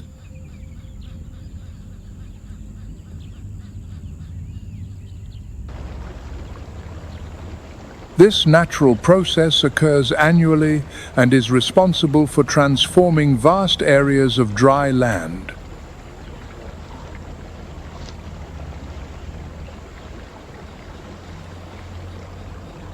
The pulse is a crucial event as it ensures the renewal of aquatic habitats.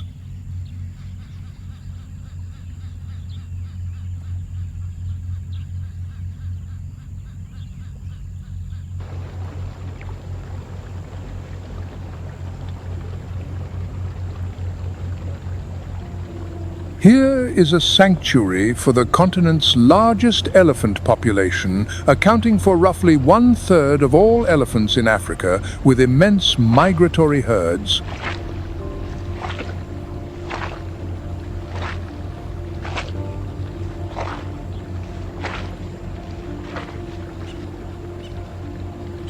The area is home to 164 mammal species, including lions, leopards, cheetahs, hyenas, and African wild dogs.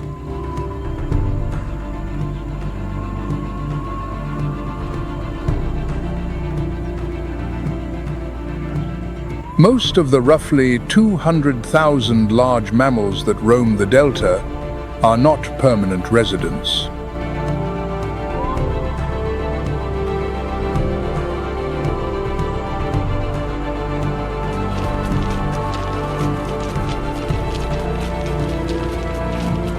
They are nomads, led by the rhythm of rain and vegetation.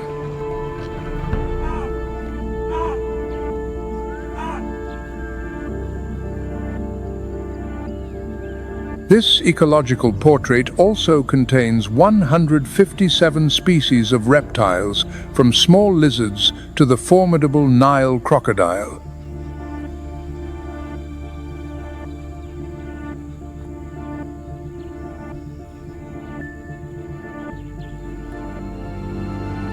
It is a paradise for wildlife observers and a natural laboratory for scientists.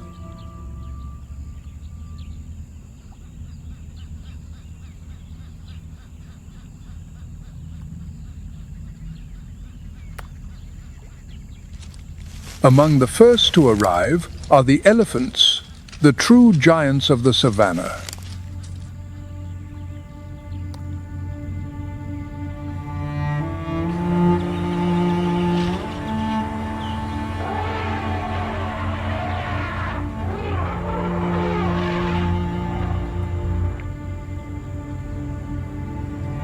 With pounds of weight bearing down on each step, this is the world's largest land animal.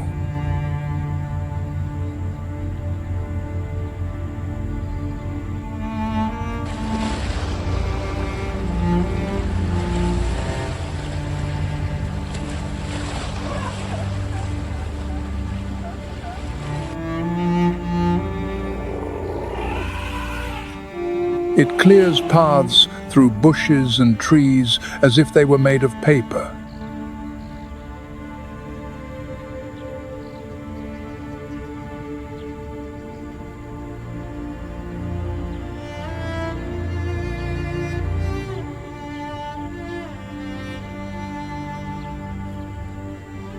Here, in the beating heart of the Okavango Delta, where water dances over the arid lands of the Kalahari.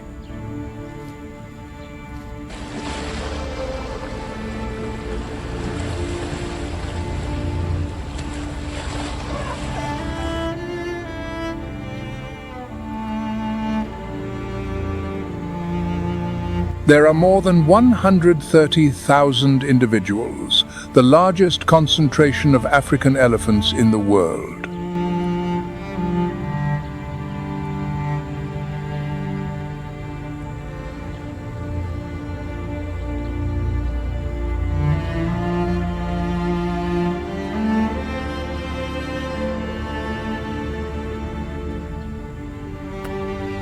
This giant can smell the liquid treasure from miles away, even under pounds of sand.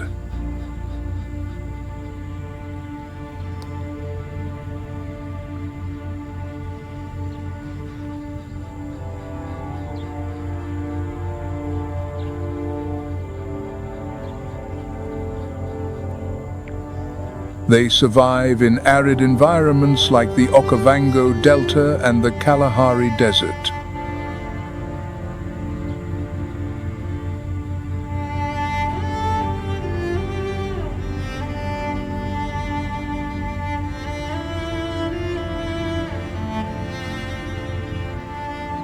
Part of this success comes from an almost magical ability: the power to detect the presence of underground water.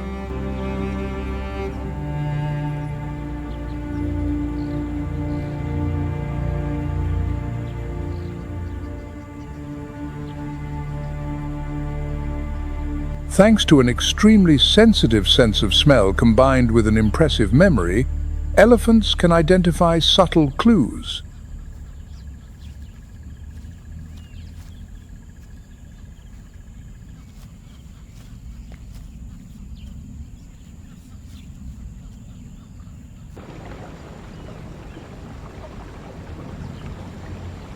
They are the desert's natural well diggers, capable of excavating wells with their feet and trunks.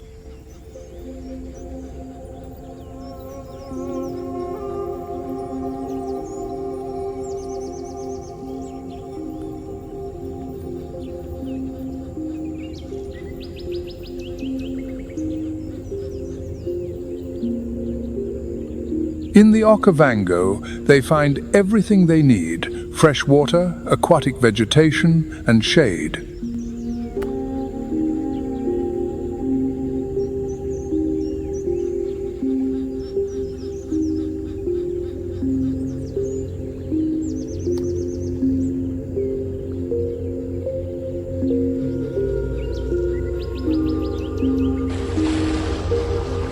With their dexterous trunks, they uproot plants, break branches, and dig holes, creating small pools.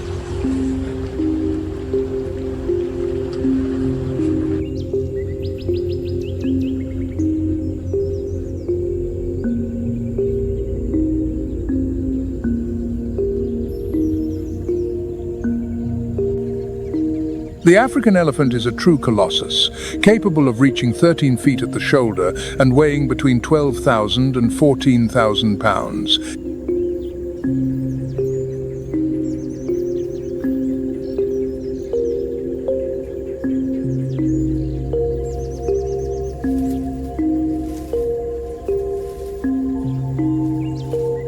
Its body is a living wall, covered in thick, wrinkled skin, etched with scars.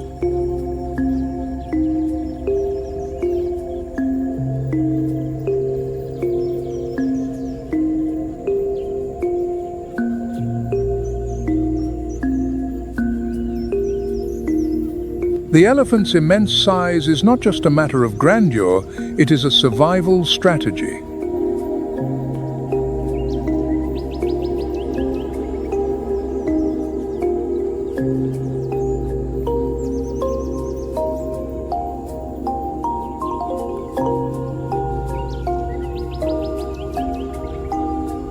With its long limbs, it can cover great distances in search of water and food.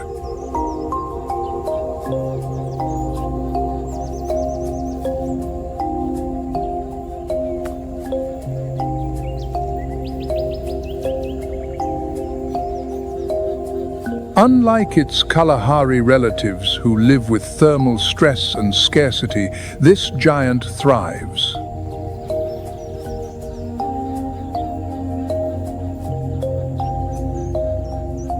It is a resilient survivor, reinventing itself between drought and flood.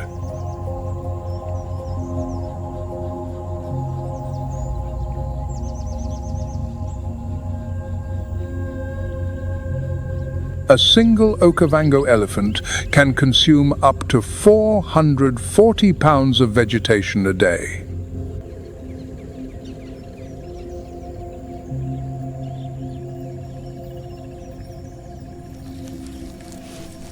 With its multifunctional trunk, it spends up to 16 hours a day foraging.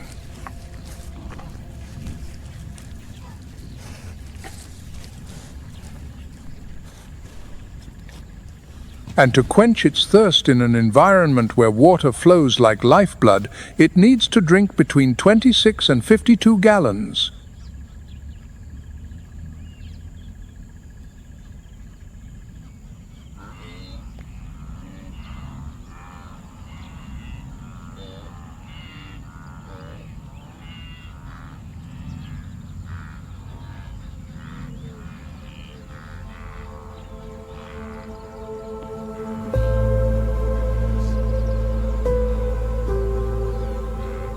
Close behind the elephants are the African buffalo, moving in large herds, ever watchful for danger.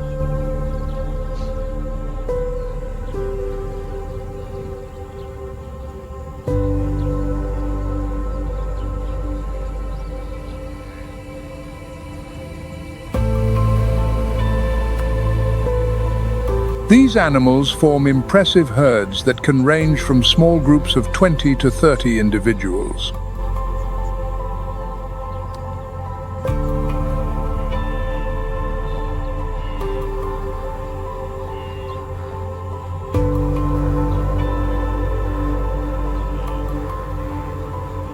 An adult can stand up to 5.5 feet at the shoulder with a robust body over 10 feet long.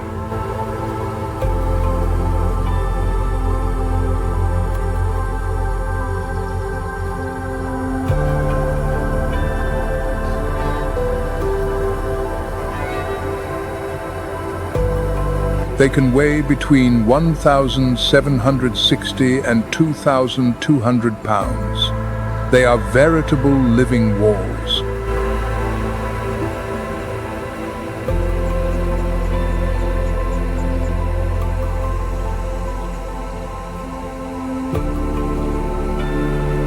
Living in areas of dense vegetation and fertile lands, the Okavango buffalo feed on grasses.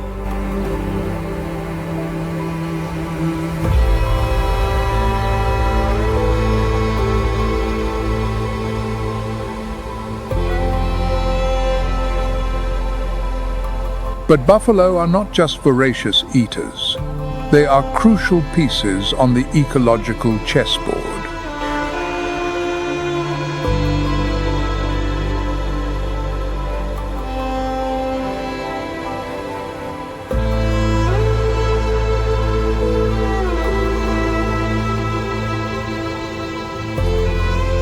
By grazing in large groups, they keep the grass short, clearing paths for smaller species.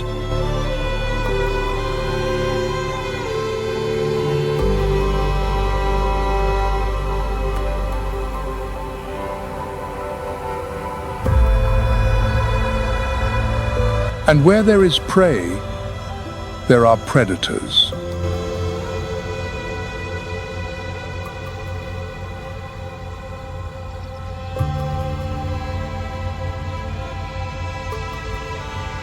This relationship of predation and defense maintains the population balance among species.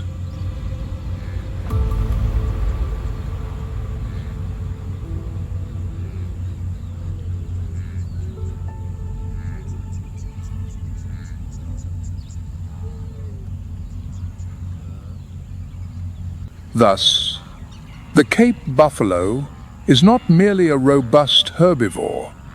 It is a natural engineer.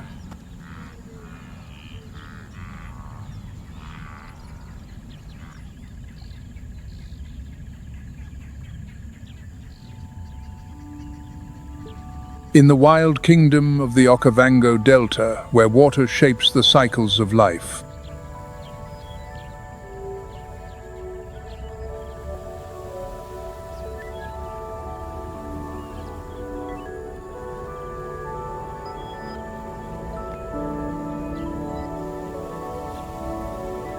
predators reign with cunning and power.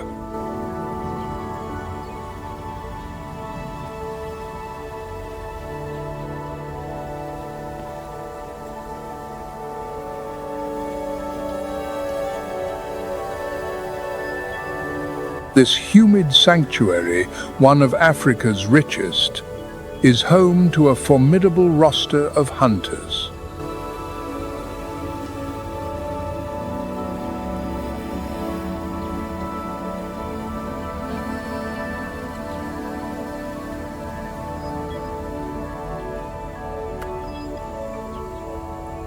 At the top of this chain is the lion, the supreme predator of the Okavango.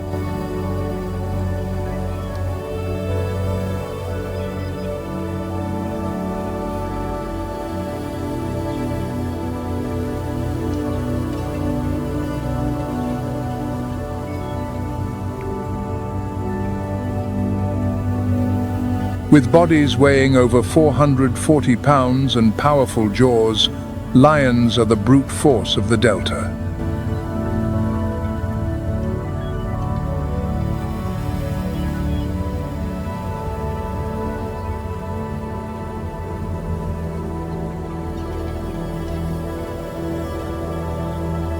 Lions adapt to the marshy terrain, hunting in groups, using the vegetation for camouflage.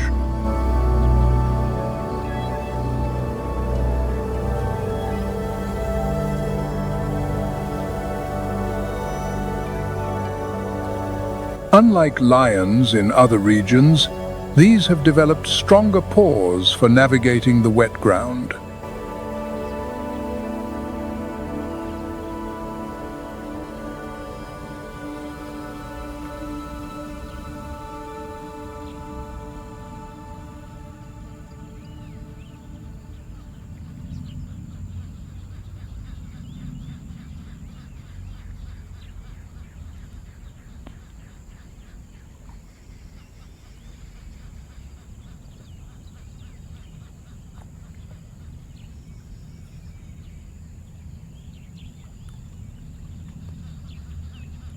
For the fastest animal on the planet, the flood is a prison.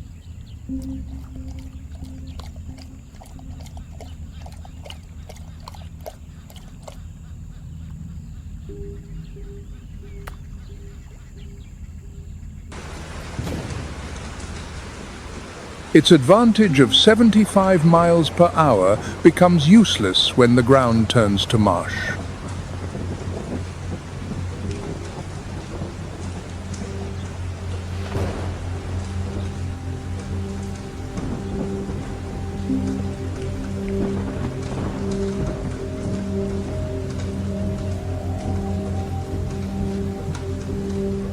Its hunting territory shrinks daily.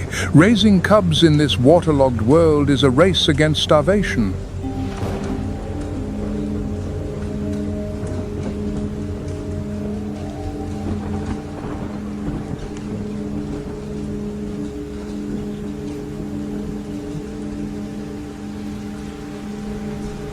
But while the cheetah is confined by the water, another predator sees it as an advantage. A master of stealth.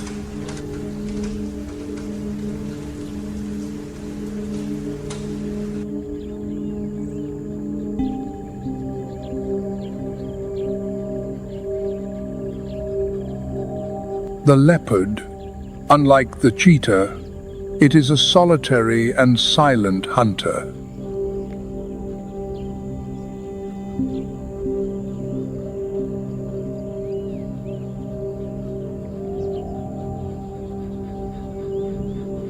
It uses the very islands created by the flood as observation posts.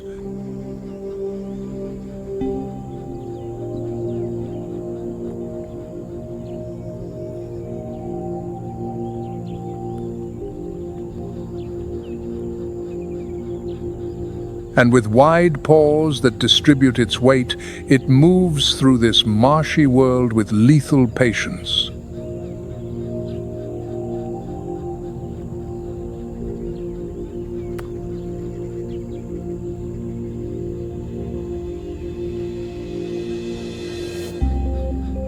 The cheetah's desperation is the leopard's opportunity.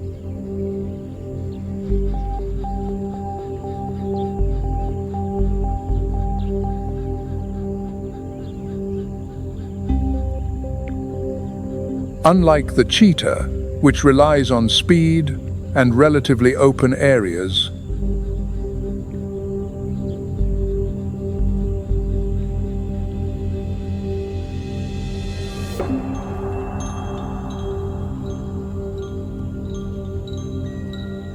it is a solitary and silent hunter, exploring the swampy terrain with patience and strategy.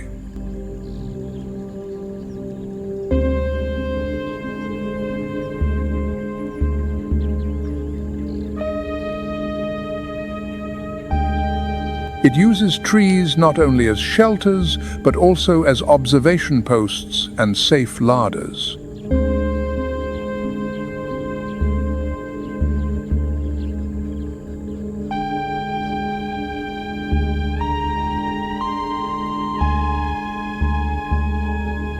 Its wide paws distribute its weight better on the unstable ground, preventing it from sinking.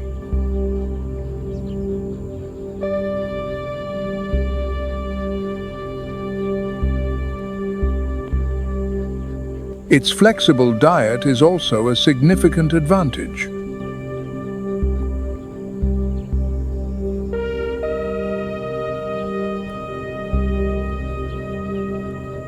While the cheetah depends mainly on medium-sized antelopes, the leopard hunts everything.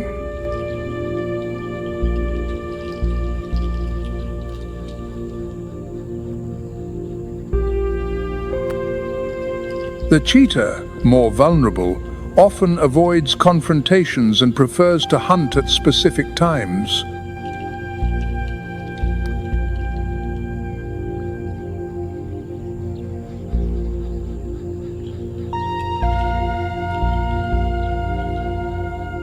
Often they must consume their prey quickly before it is stolen.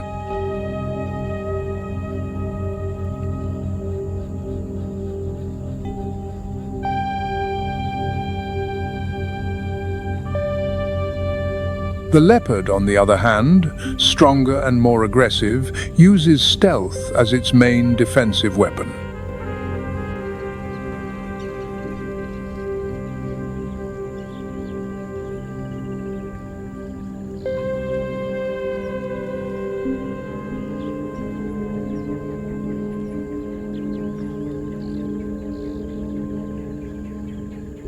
Its ability to haul prey into trees is one of the leopard's greatest behavioral adaptations.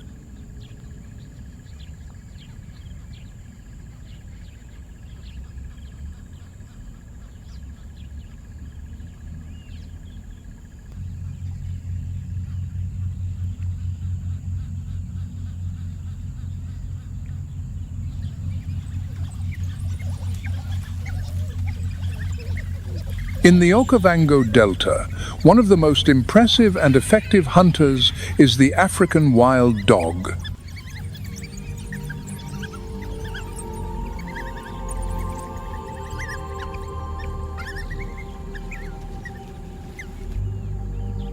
With an estimated population of only 6,000 individuals across Africa, this endemic predator of the Okavango is a jewel of evolution.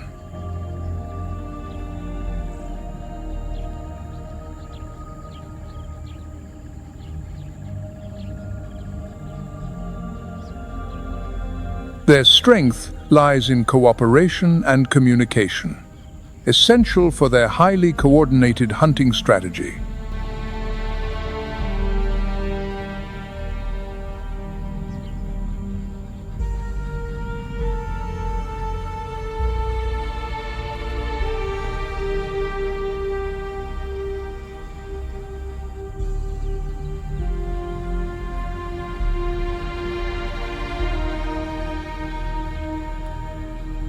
pack is bound by strong social ties, and all members, including the pups, are cared for by the group.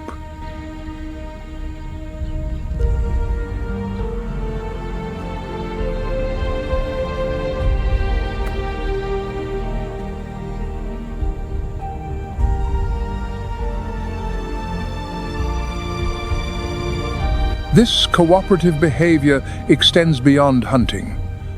The dogs also share food equitably.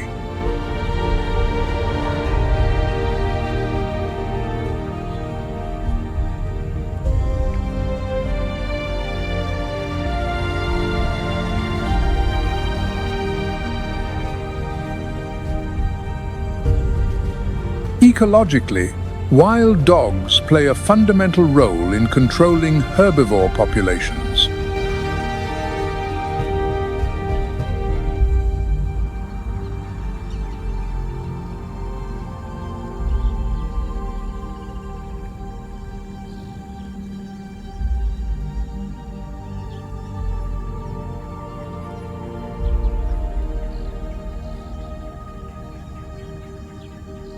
Their presence is crucial for the ecosystem as they help shape the diversity and health of the habitat.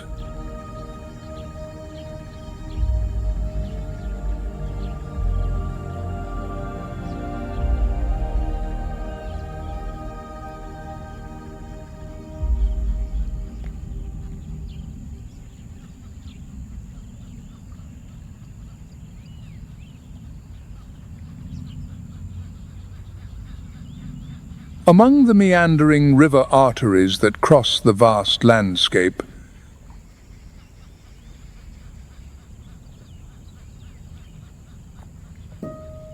the hippopotamus is a constant presence, both familiar and powerfully imposing.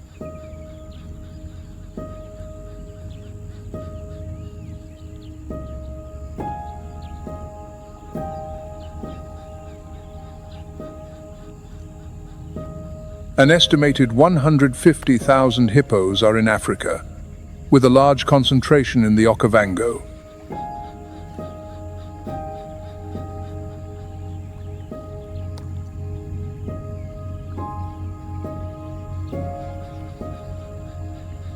These semi-aquatic giants spend most of the day submerged in the cool waters.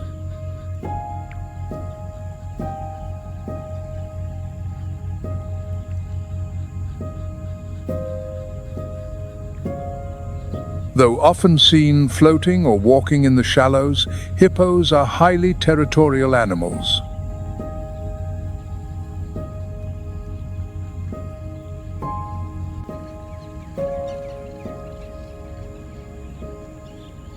At night, they emerge to graze on land, consuming large quantities of vegetation.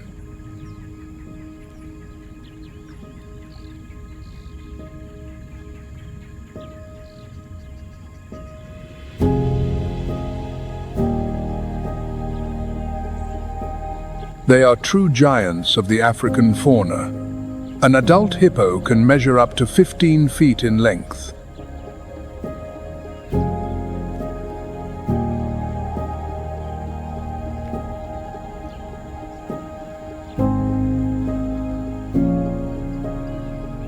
Their calm appearance and seemingly gentle behavior mask the fact that they are one of the most dangerous animals.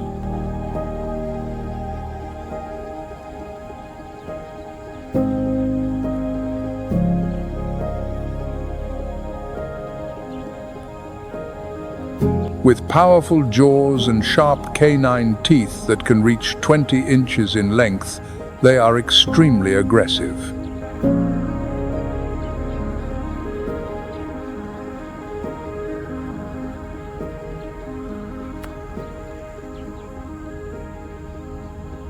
Hippos are often underestimated when it comes to the dangers of the African wild.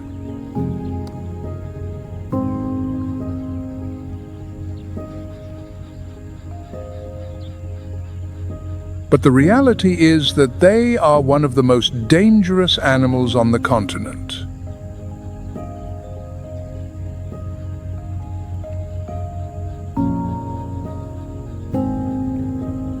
Despite their massive size, they are surprisingly agile both in water and on land.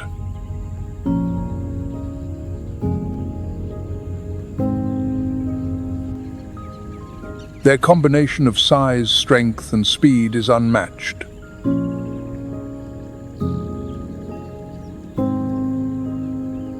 Their presence in this ecosystem is fundamental as their activities, such as trampling riverbeds, create channels and pools.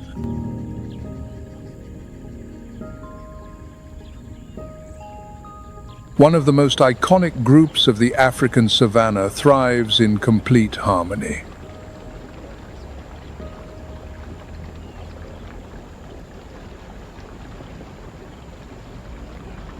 At night, hippos emerge to graze, following paths fixed for generations.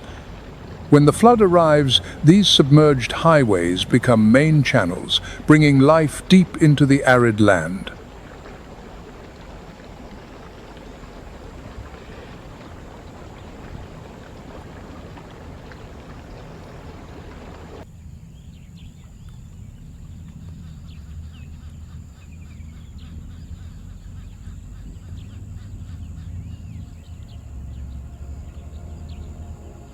Antelopes belong to a diverse group within the Bovidae family, the same as cattle, goats, and sheep.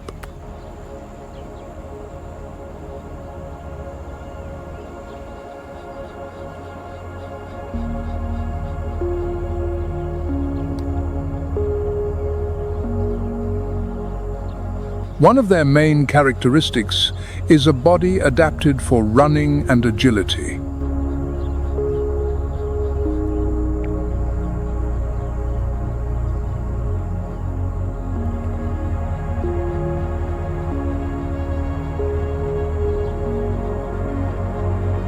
They are herbivores, feeding on grasses, leaves, and in some cases, aquatic plants.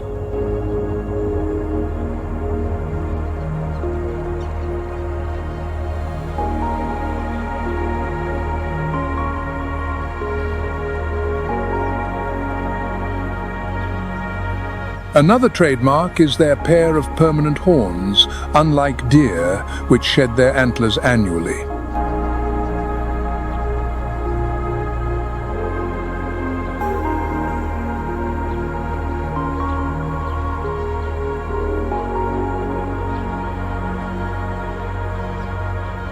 Antelopes are also distinguished by their highly developed senses. Wide vision, acute hearing.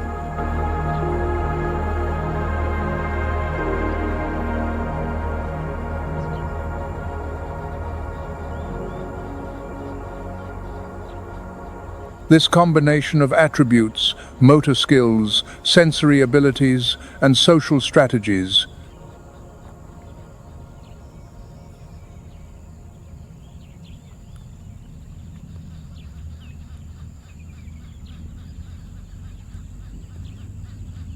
This humid paradise is home to an impressive diversity of species.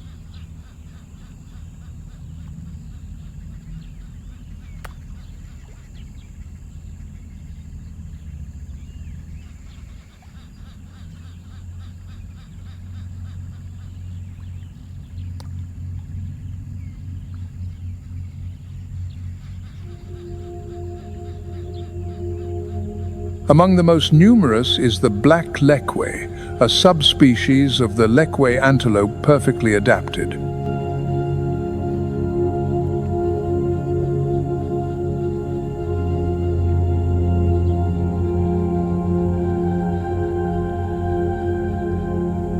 These antelopes live in large herds that can number in the hundreds, forming one of the most notable presences.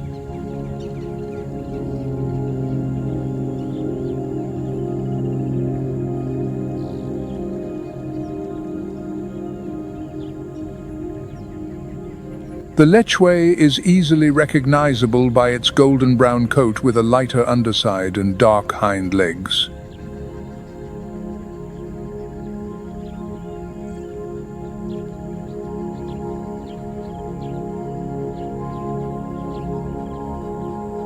But most impressive is its adaptation to the flooded environment.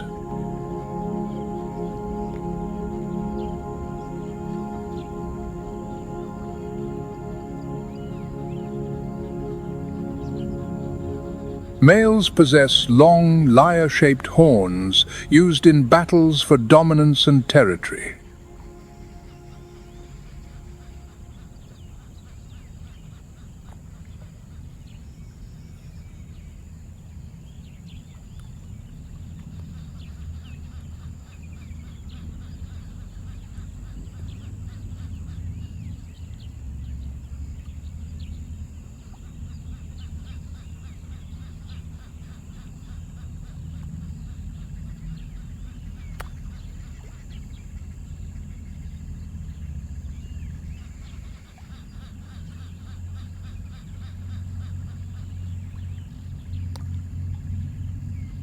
Amid the bustling life of the delta, there is a ghost, the Sitatunga.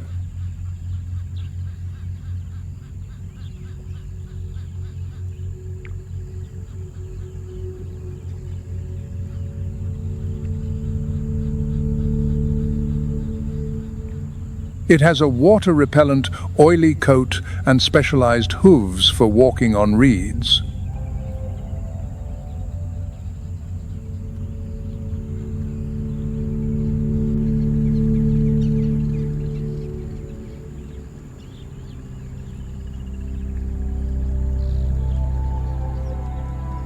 When in danger, it does not flee. It submerges, leaving only its nostrils exposed, and vanishes.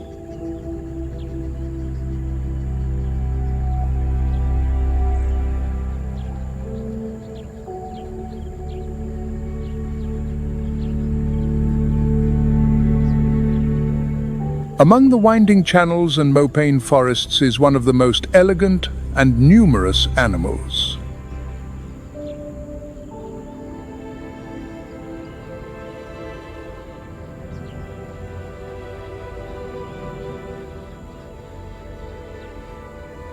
With its soft caramel-colored coat, black markings on its hind legs, and ever-watchful eyes.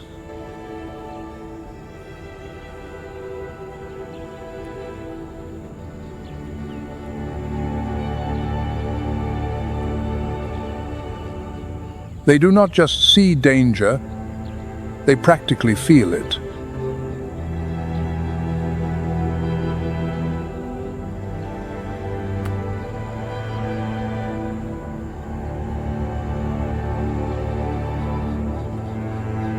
In a sudden leap, they can reach 10 feet in height and cover 33 feet in a single bound.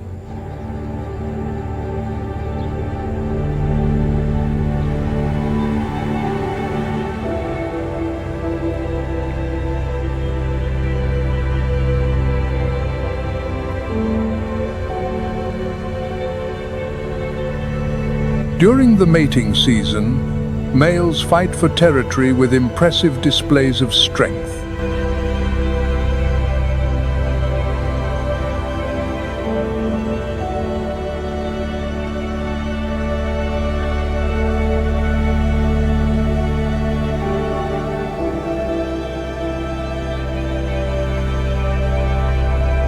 The largest antelope, the eland, majestic and silent, is often seen wandering in small groups.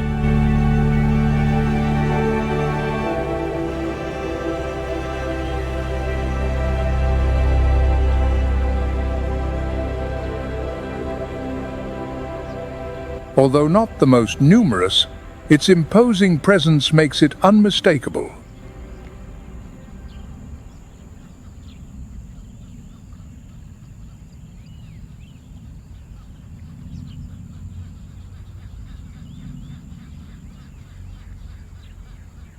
Males can weigh between 1,760 and 2,200 pounds, with some exceeding that mark.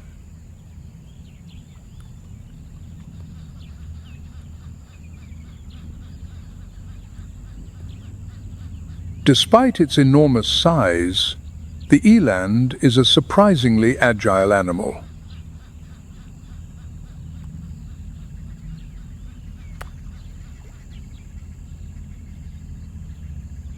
It can jump over fences up to 6.5 feet high and over short distances can reach considerable speeds.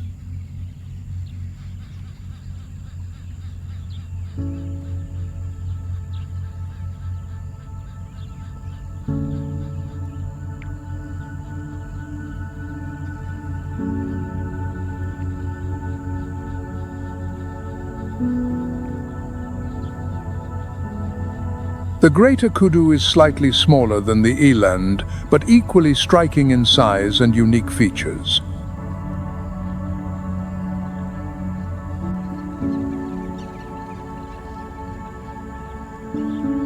With majestic spiral horns that can measure over 3 feet along the curve, this antelope not only commands respect,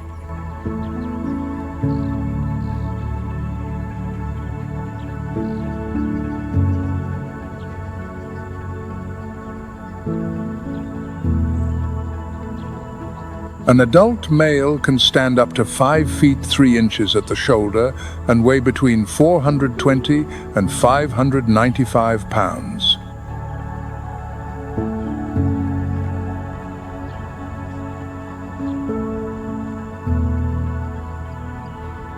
The total body length can reach an impressive 8 feet, not including the tail, which adds another 12 to 20 inches.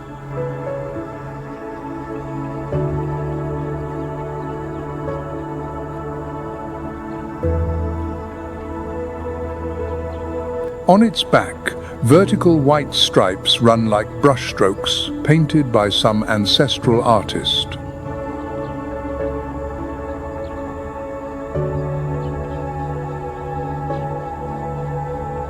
Each marking seems to tell an ancient story of survival, wisdom, and silence.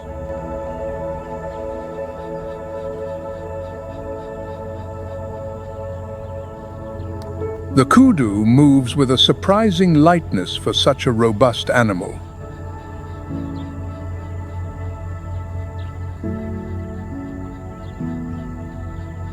A symbol of strength and mystery, the greater kudu has been revered by various African cultures.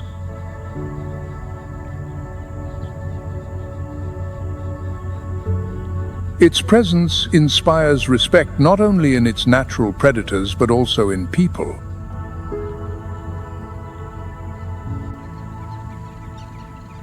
The kudu is a master of camouflage and disappearance. It is this duality between its majestic presence and its absolute silence that makes it an almost mystical figure.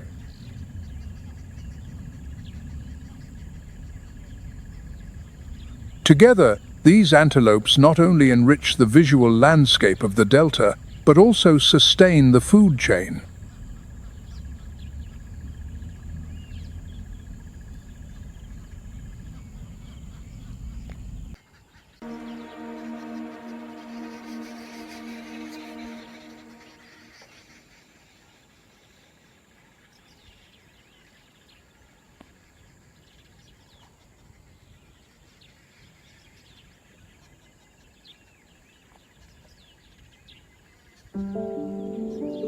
The hippopotamus does not drift with the current like a crocodile, nor does it slink through the mud like an otter.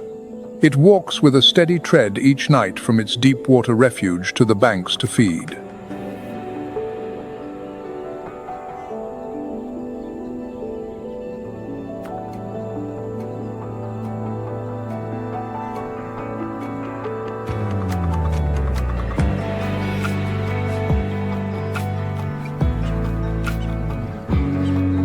And it is this unchanging habit, repeated over many years, that has created what are now known as hippo highways.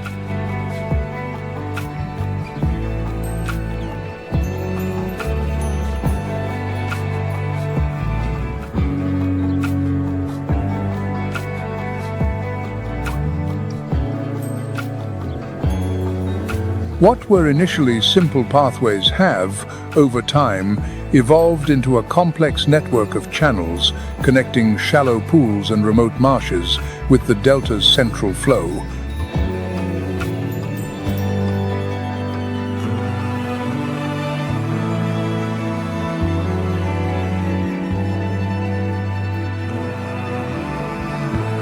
The hippo's role does not stop at moving water. Each night, a hippo can consume 66 to 88 pounds of grass. After feeding, it returns to the water to cool its body and escape the harsh sun day.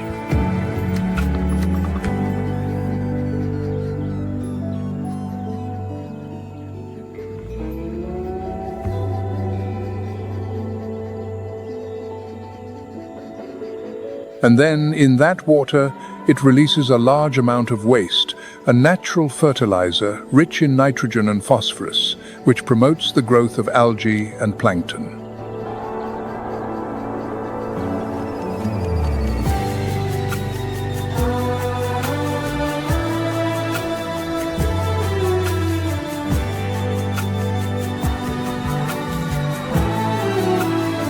When the dry season sweeps through the Okavango Delta, the once vast wetlands shrink to a few shallow waterholes.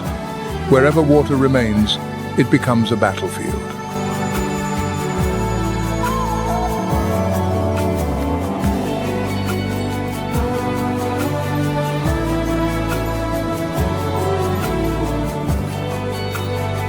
From a distance, a group of lions approaches. The heat is intense. Their throats are parched, but to take a sip of water, they must confront the true ruler of these waters.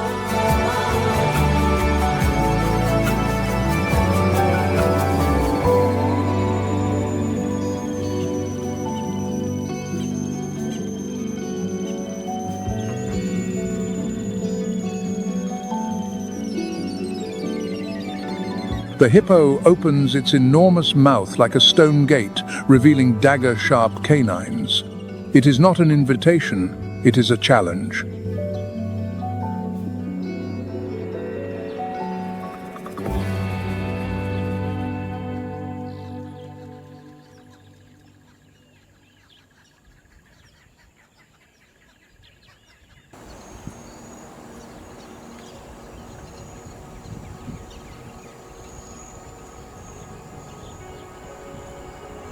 Endless green grasslands with abundant water sources provide a vast amount of food.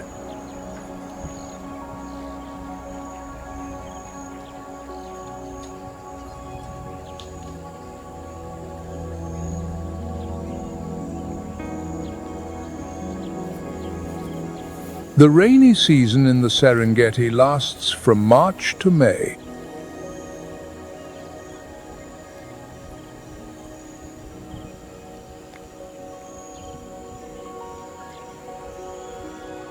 Following nature's call, the animals gather in the Seronera River Valley and the southern plains.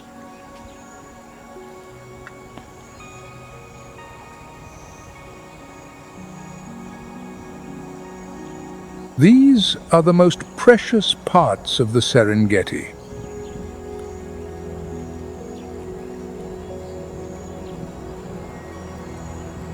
The riverine forests and marshlands are some of the most spectacular wild landscapes on the planet.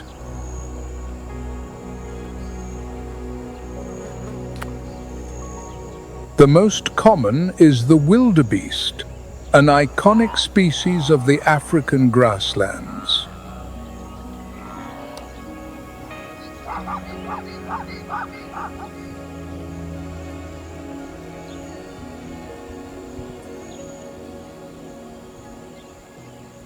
They have a robust body structure with a length of about 8 feet and a shoulder height ranging from 4 to 5 feet.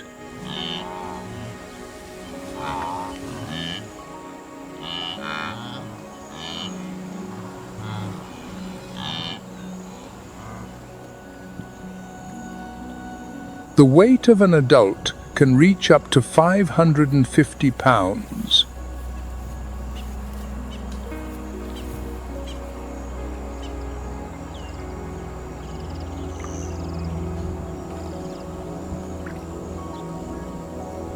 Their brownish-gray coat and characteristic curved horns make them easily recognizable.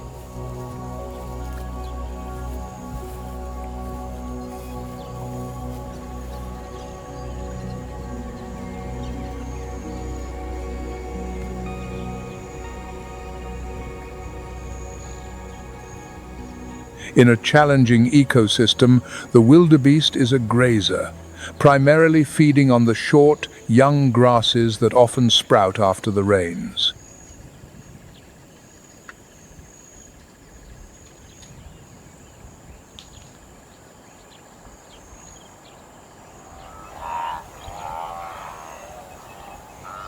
They eat continuously, consuming a large amount of grass to sustain their massive bodies.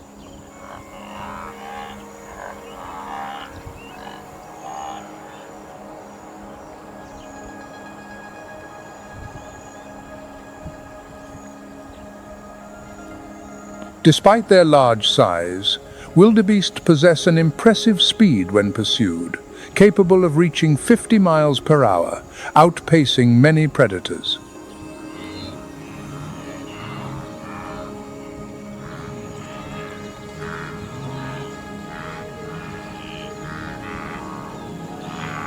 Their heavy footsteps are synchronized as if guided by a divine force.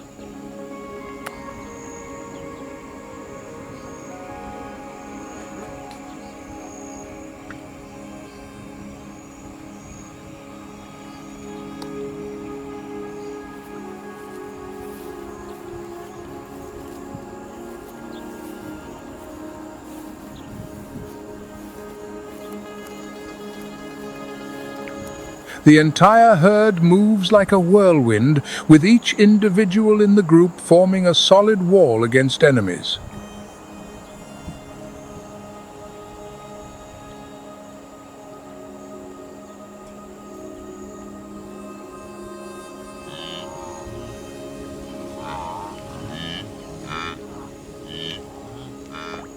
Their unity and survival skills are a gift from the Creator, representing a resilient will and a spirit of mutual protection.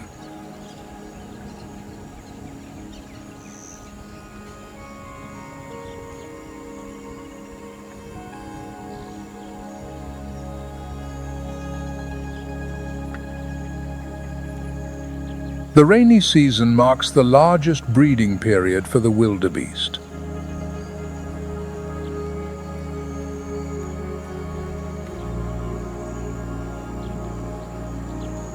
About 500,000 calves are born in the first few weeks, ensuring survival through the advantage of numbers.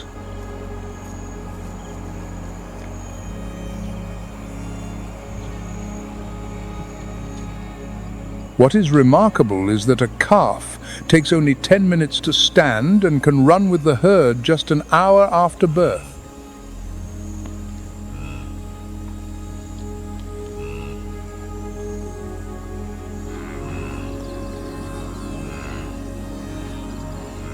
This is a crucial factor for their survival.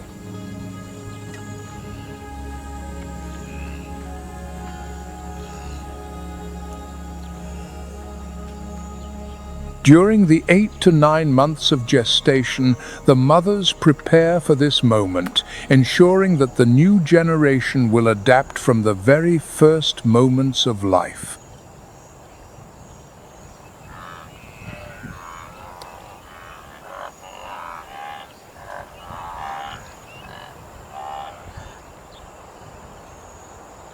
The wildebeest, the main migrant of the Serengeti, plays a significant role in maintaining the grasslands.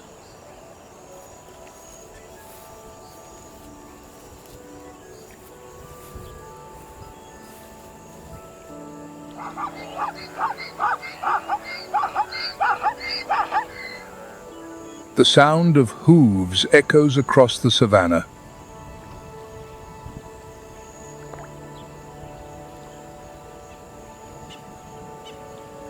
And the zebras are the brave pioneers heading towards the greenest pastures.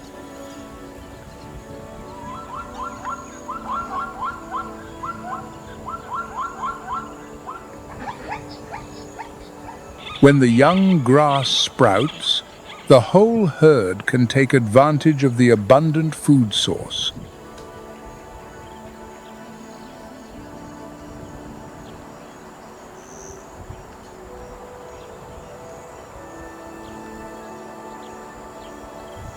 Their migration contributes essentially to the life cycle of the savanna.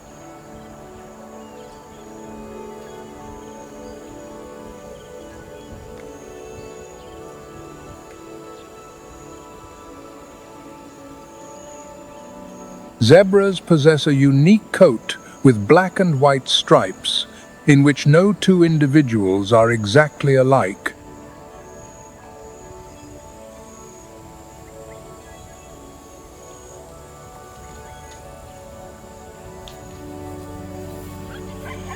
Their stripes not only contribute to their extraordinary beauty, but also provide special protection.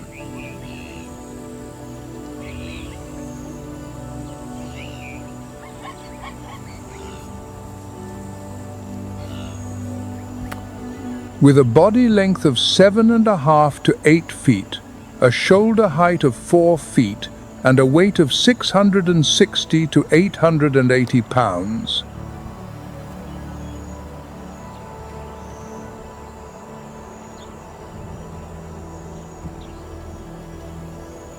when needed, zebras can accelerate up to 40 miles per hour, becoming black and white flashes across the savanna.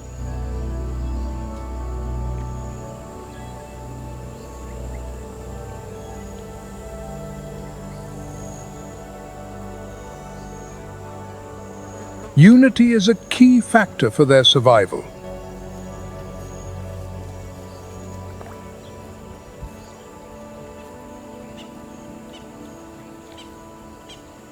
When moving in a herd, the black and white stripes merge, creating a confusing visual effect.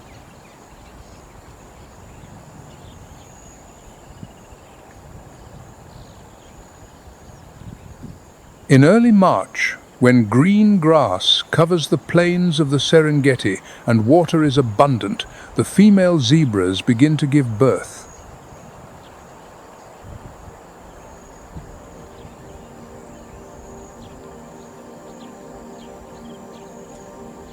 In each birth, a zebra produces a single foal weighing from 55 to 66 pounds.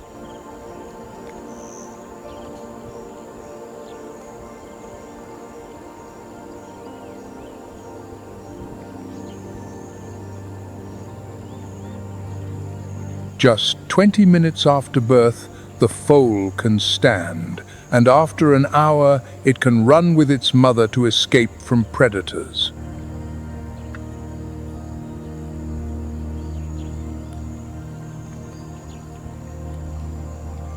Continuing the journey across the Serengeti grasslands, the herds of Thompson's gazelles add vitality to the landscape as they head towards the lush pastures that sprout after the first rains.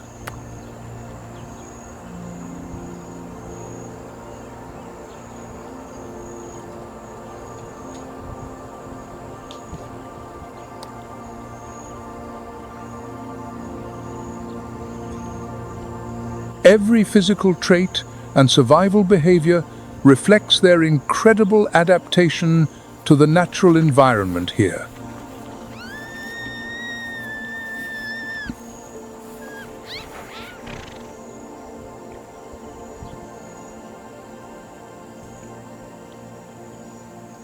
The Thompson's gazelle, with the scientific name Eudorcus thomsonii, is easily recognizable by its elegant appearance.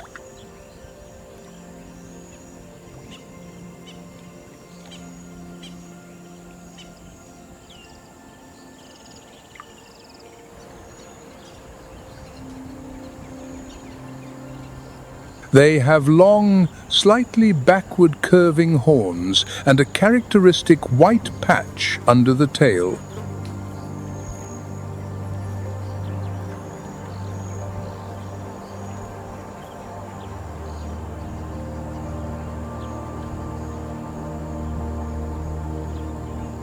A black band running along the flanks creates a distinctive contrast on their light brown coat.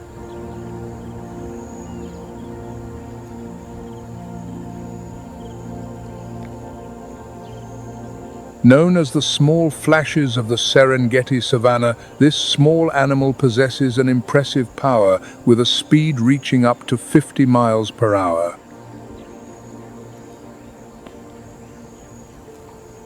The Thomson's gazelle exhibits special survival skills in the harsh environment of the Serengeti, with a behavior called stotting.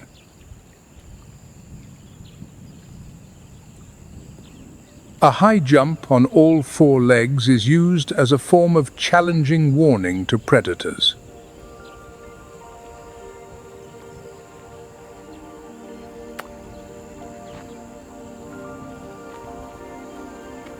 The rainy season is a crucial time for the reproduction of the Thomson's gazelle.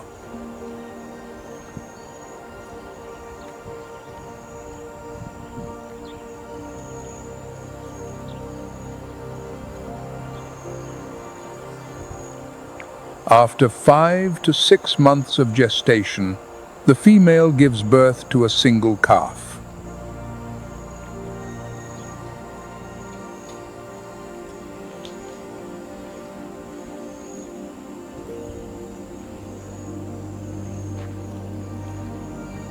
The newborn calf must adapt quickly to the harsh life, ready to follow its mother and the herd through all challenges.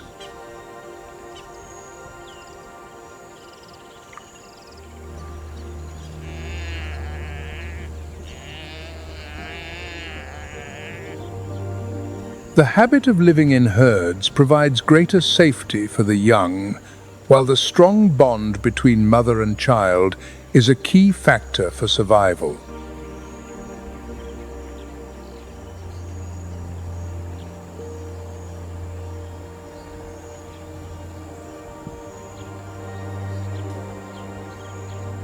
With the agile nature of grazers, the Thomson's gazelle contributes to the balance of the ecosystem and is an essential prey for predators.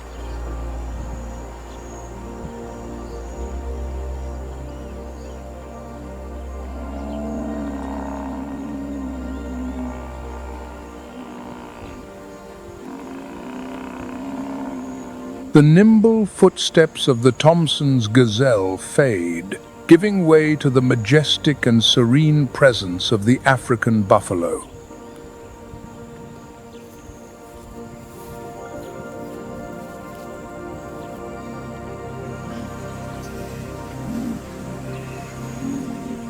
Moving slowly through the moist grasslands, the African buffalo takes advantage of the fresh young grass and abundant water sources that the rainy season brings.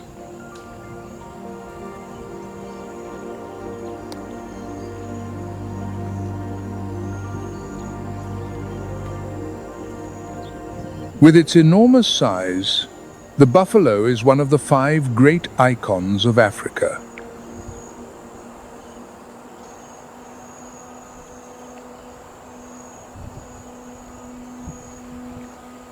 Their large, thick, backward-curving horns can be up to 3 feet long, not only protecting them from predators, but also symbolizing resilience.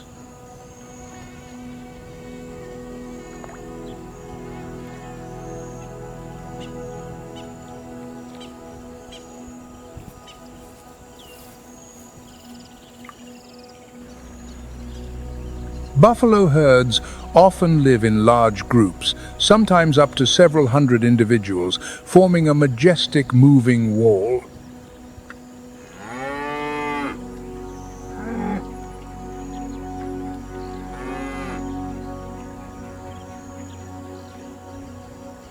Unity is a key factor for their survival.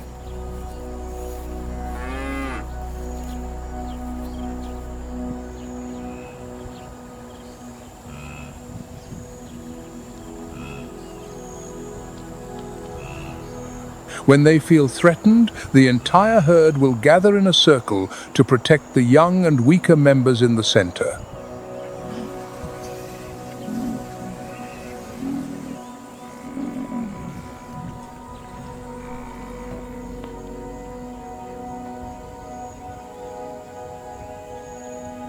This is an expression of the love that God has placed in his creatures, where sacrifice and courage become a shield protecting the herd from all enemies.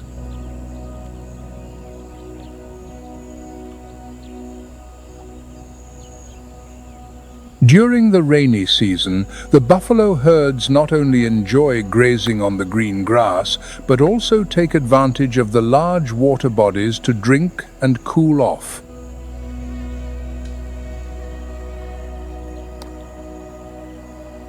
When water and young grass are abundant, the buffalo herd enters its most active breeding season.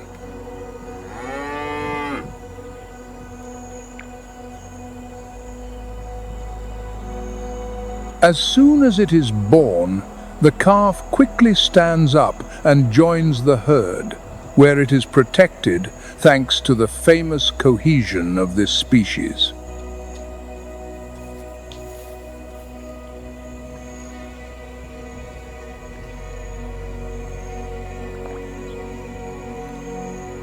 As one of the large grazers, the buffalo not only helps control the growth of weeds, but also promotes the regeneration of vegetation.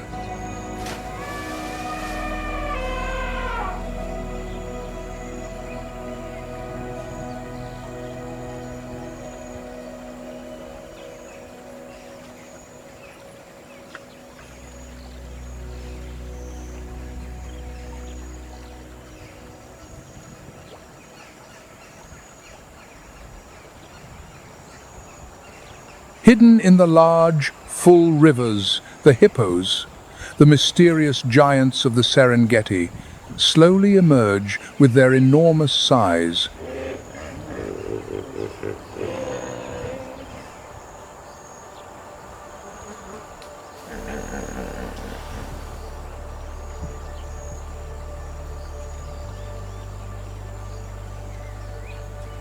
The characteristic thick, light grey skin is almost hairless, except for a little around the muzzle.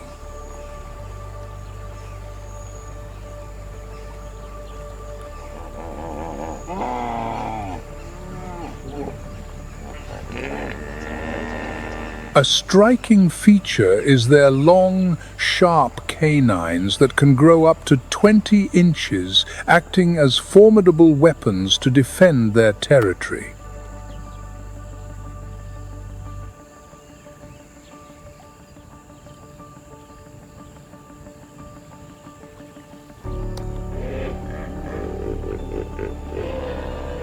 With their wide lips and extremely strong jaws, hippos can generate a bite force of up to 1,800 psi, one of the strongest in the animal kingdom.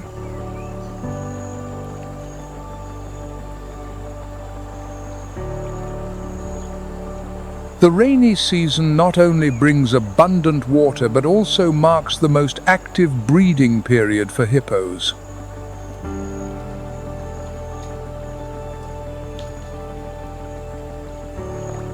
When born, a hippo calf weighing from 55 to 110 pounds can already swim and dive instinctively, always staying close to its mother and sometimes resting on her back.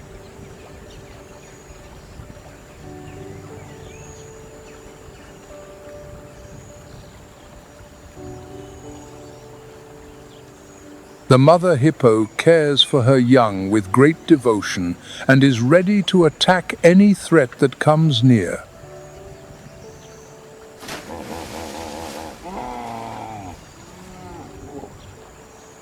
Hippos defend their territory and their pod fiercely.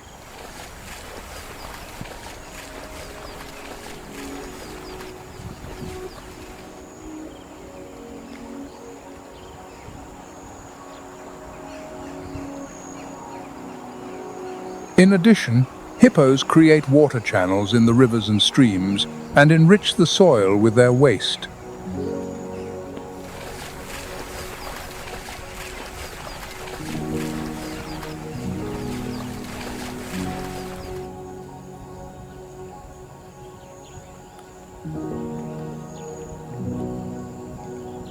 As the first rays of dawn touch the dew-covered grasslands of the Serengeti, a tense silence blankets everything.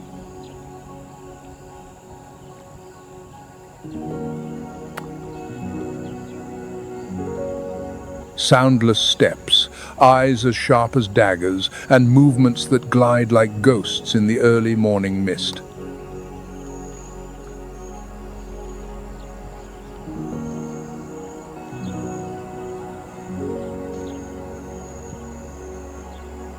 That is how the lion, the most formidable predator, prepares for the hunt.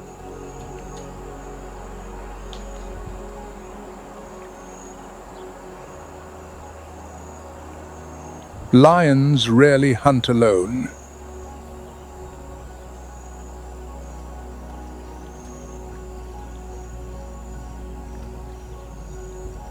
Danger seems to have been forewarned long ago.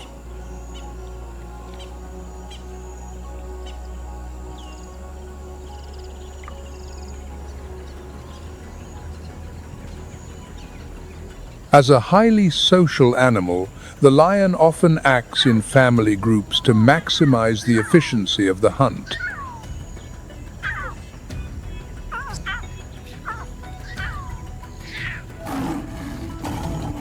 The pounces and bites of the lion are an absolute terror for the grazers of the Serengeti.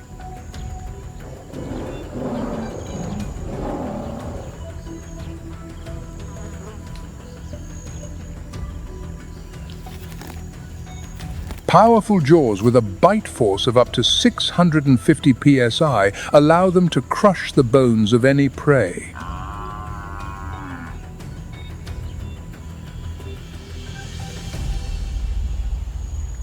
The formidable power of the lion is a majesty and authority bestowed by the Creator, a symbol of protection and leadership.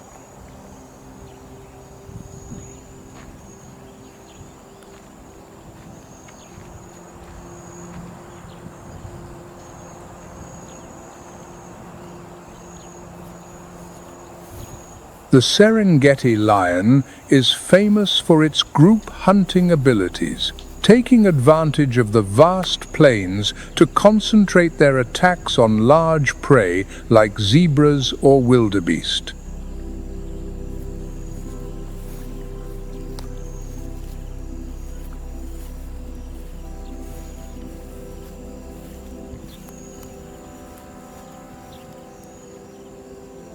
The pride of lionesses begins the hunt.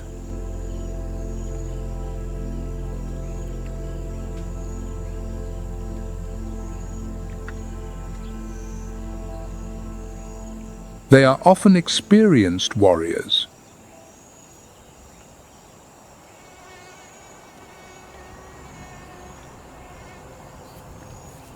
Their target today is a giant.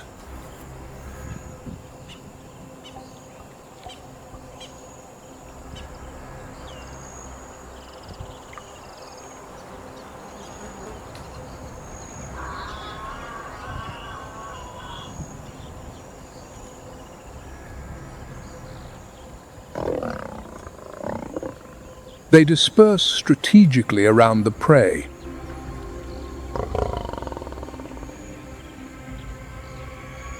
When the positions are secured, a silent signal is passed among the members, marking the beginning of a meticulously planned pursuit.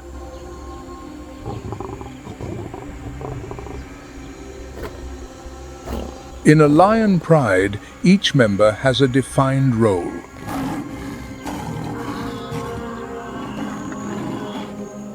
The older and more experienced lionesses are responsible for stalking and leading the hunt.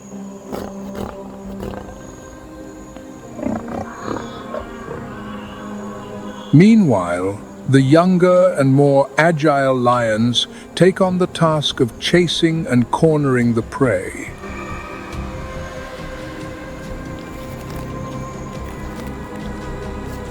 Behind the strength and determination of the lion pride is a deep and special family bond.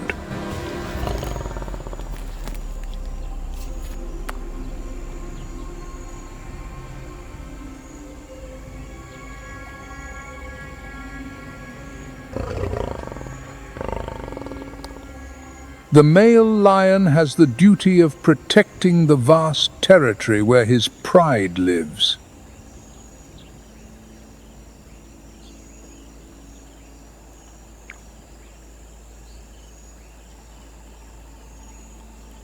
They use their strength and majestic manes to display their authority.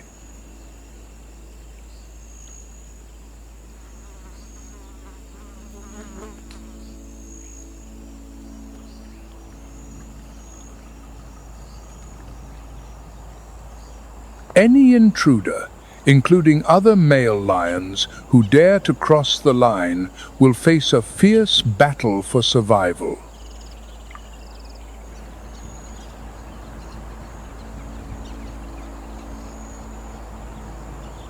The family bond in the Serengeti lion pride is reflected not only in hunting, but also in the care of the young.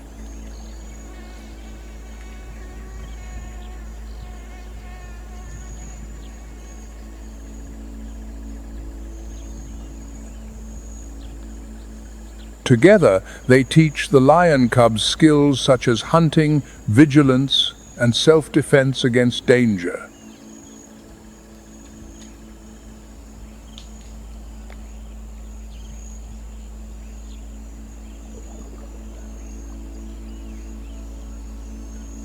In the Serengeti, the lion is not only one of the most fearsome predators, but also a symbol of unity and sacrifice for the family.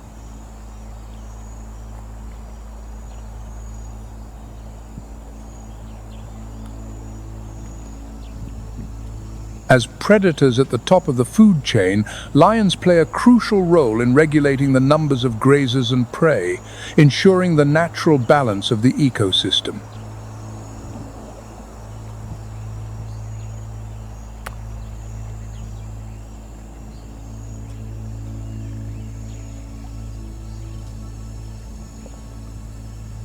In the quiet dawn of the Serengeti,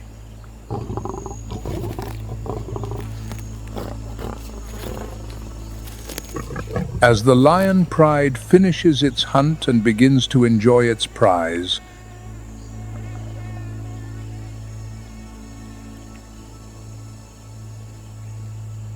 the dark figures of spotted hyenas appear.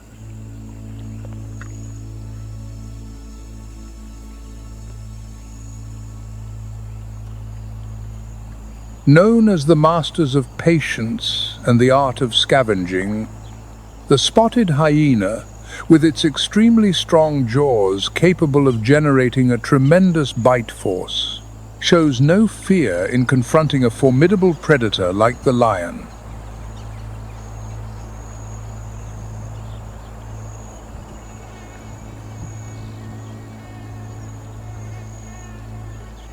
However, spotted hyenas are not merely passive scavengers.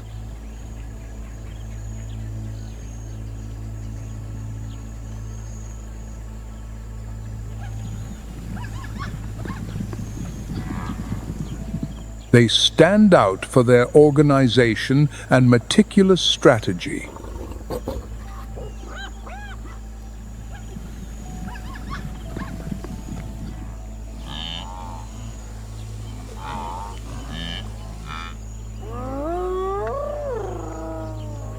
When the opportunity arises, the entire hyena clan charges forward in unison, creating a chaotic yet strategically coordinated scene.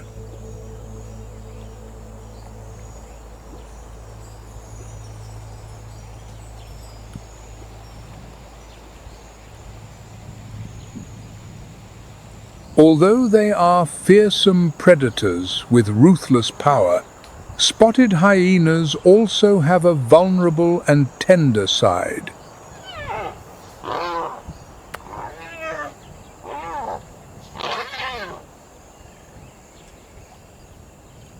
The abundance of food during this period provides the best conditions for the mothers to care for their young.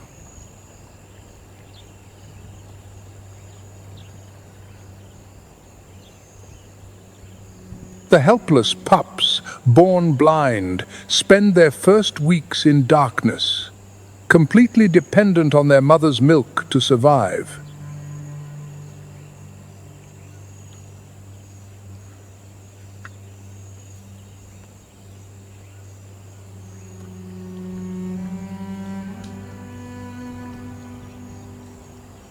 When they are strong enough, they begin to leave their den, following their mothers on hunts, learning to stalk and scavenge in a world full of challenges.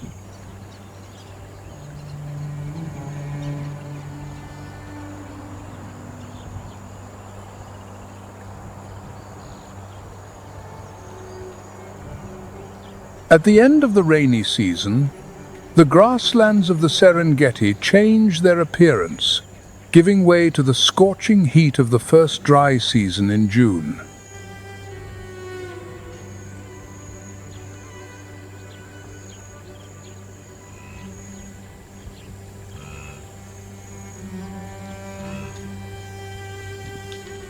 Left with no other choice, the herds must begin an arduous journey to the north, where there is still some water and food.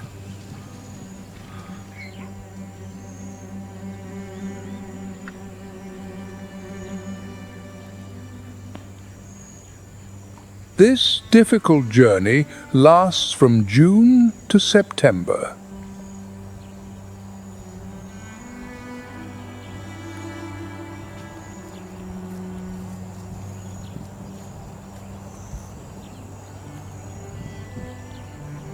Under the scorching sun of the Serengeti, the scattered acacia forests and the Grumeti River appear as the only oases.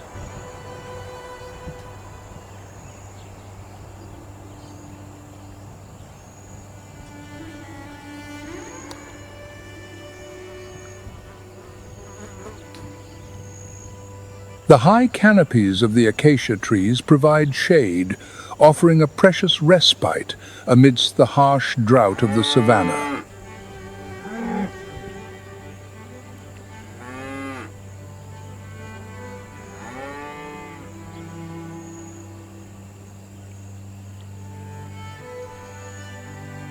The clear water of the Grumeti River sparkles under the sun, becoming an essential source of life for thousands of exhausted creatures seeking to quench their thirst.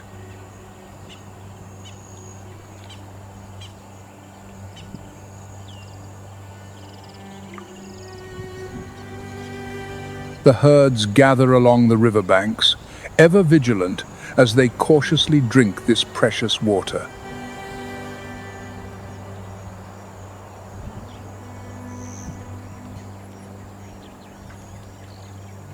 Here, every drop of water represents hope, a motivation to continue the arduous journey to the north.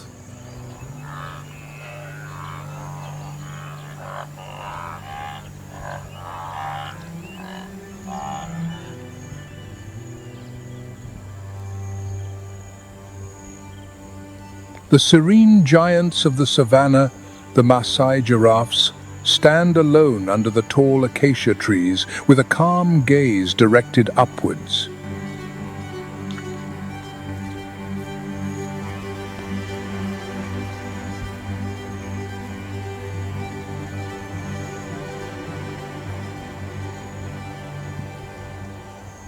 With their long legs and a neck over 16 feet high, the Maasai giraffe comfortably enjoys the freshest leaves at the treetops.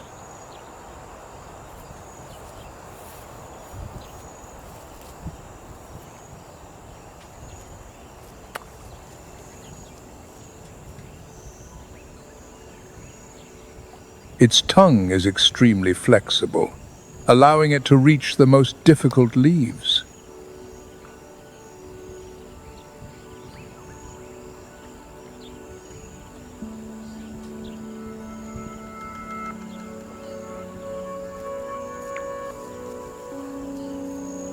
They live a separate life, rarely competing with other grazers.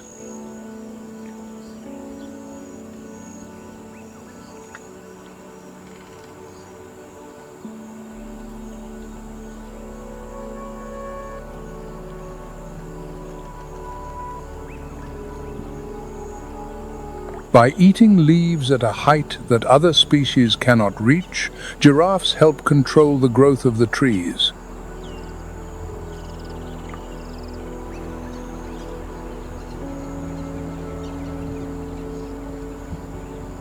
The coat of the Maasai giraffe, with its dark spots on a brown background, not only helps them camouflage in the sparse acacia forests, but also reflects elegance and pride.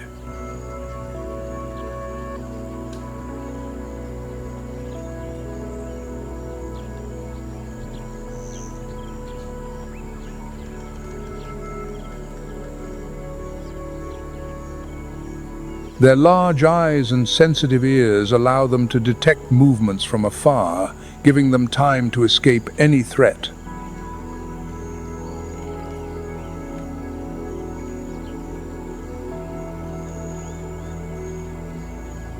In the arid lands of the Serengeti, as the first rays of sun begin to light up the horizon, the ground trembles under the steady steps of the silent giants.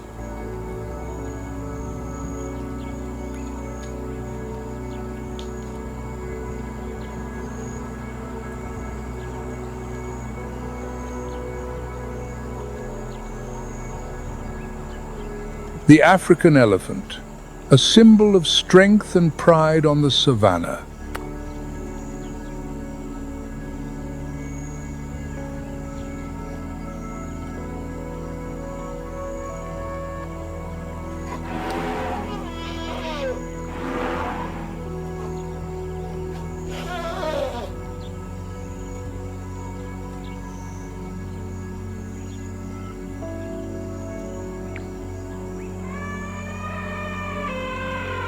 They advance through the withered bushes and the dust sparkling under the harsh sun with a height of up to 13 feet and a weight exceeding 6.5 tons.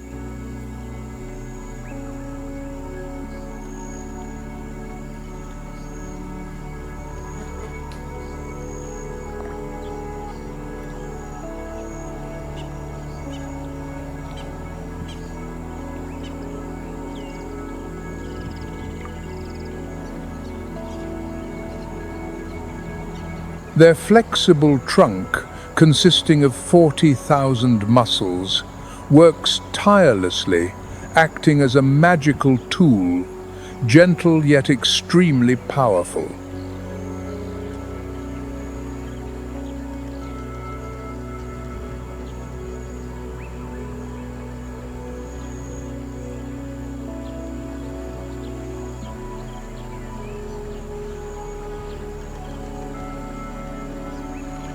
Each year, elephants create dozens of such water wells, providing a vital source of life for antelopes, zebras, and countless birds.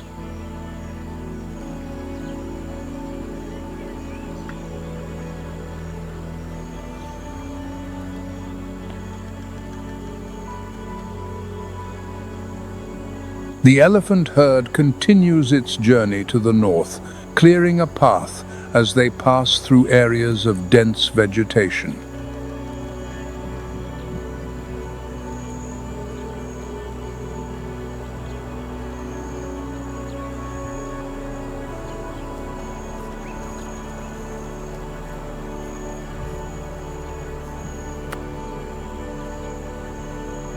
Each day, the herd consumes a huge amount of food, up to 660 pounds, including leaves, grass, and bark.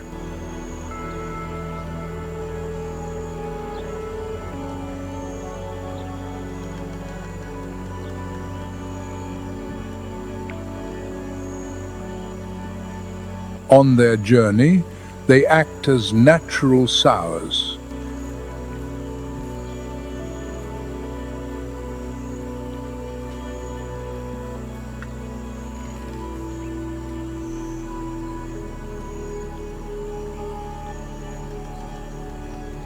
When they eat fruits and grasses, they transport the seeds and scatter them everywhere.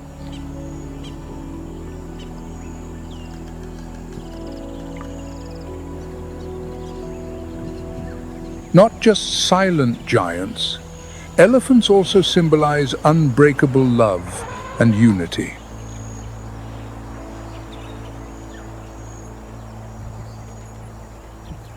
They live in family groups, following in the footsteps of the matriarch, usually the oldest and most experienced female.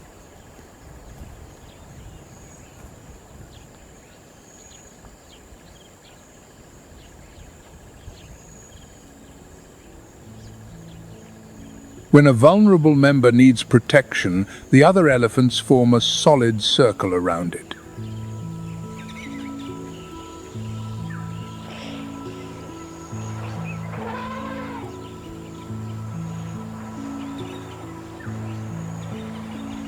At dusk, as the elephants stroll leisurely, they leave behind deep footprints, vital water wells, and the seeds of new life in the Serengeti.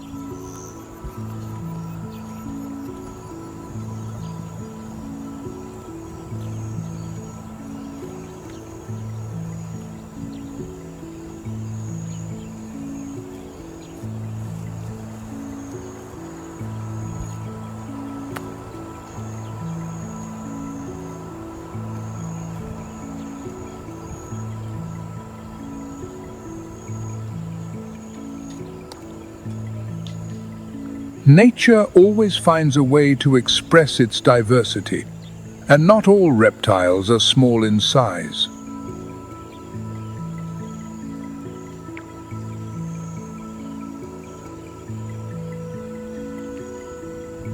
The Nile monitor lizard is one of the most impressive creatures of the Serengeti.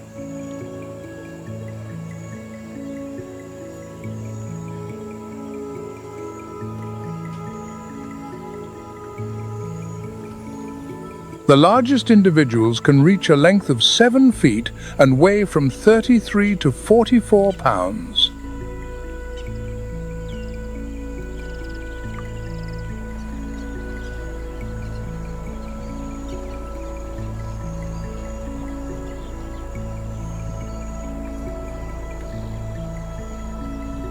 This is one of the largest lizard species in Africa.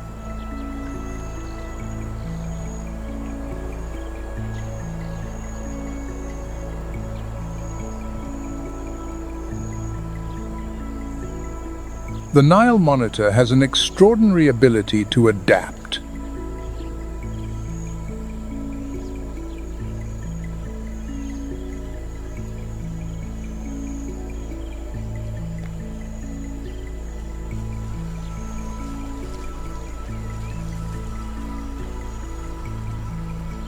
Its long, powerful body, covered in brown scales with yellow bands, allows it to camouflage perfectly in the dry grass and dark soil landscape of the Serengeti.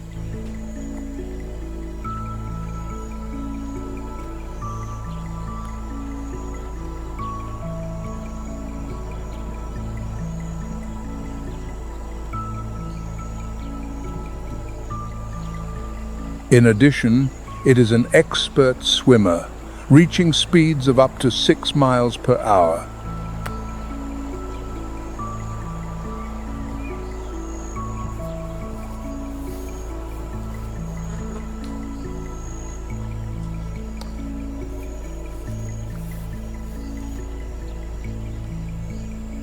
The Nile monitor is an omnivorous reptile with an extremely varied diet.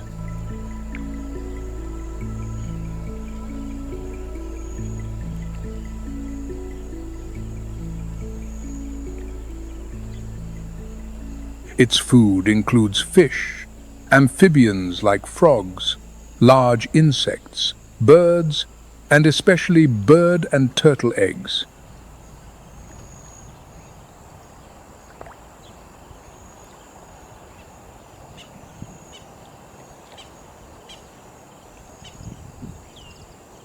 In the Serengeti ecosystem, the Nile monitor plays a crucial role in regulating the numbers of small animals.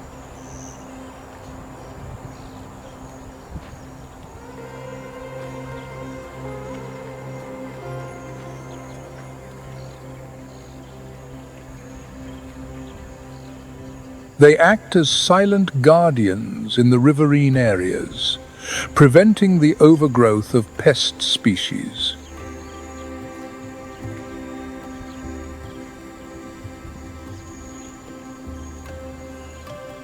Under the scorching heat of the Serengeti dry season, a dark shadow appears silently among the low bushes and dense foliage.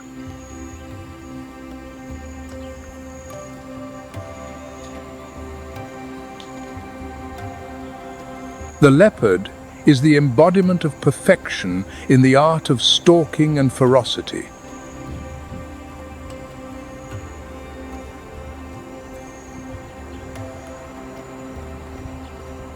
Unlike other predators, the leopard does not need to display its strength or cause a commotion.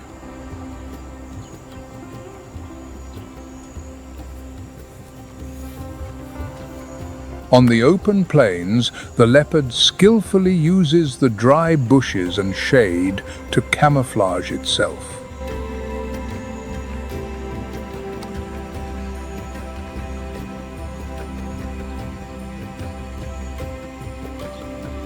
Thanks to its exceptional climbing ability, the leopard drags its prey up to the highest branches.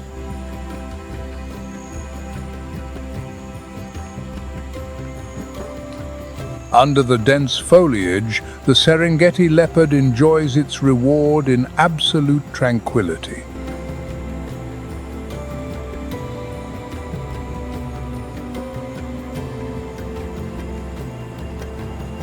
The leopard is not only a silent and formidable predator, but also a symbol of outstanding survival instinct.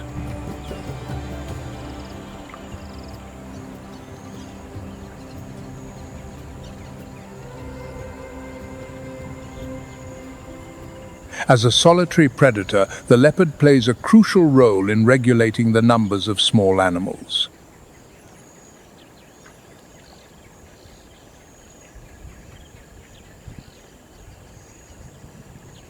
July marks the beginning of the arduous Great Migration on the Serengeti savanna.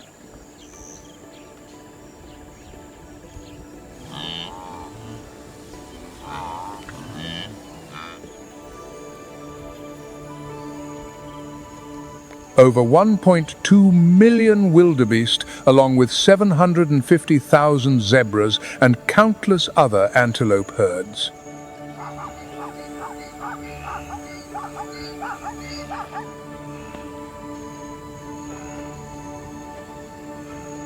They advance in long lines stretching for hundreds of miles to the north.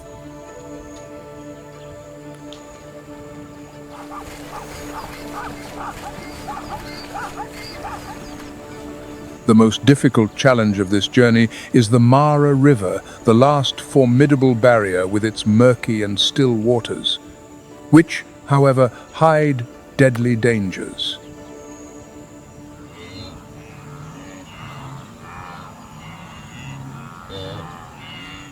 Many animals fall from exhaustion. Some become prey to the monsters of the Mara River.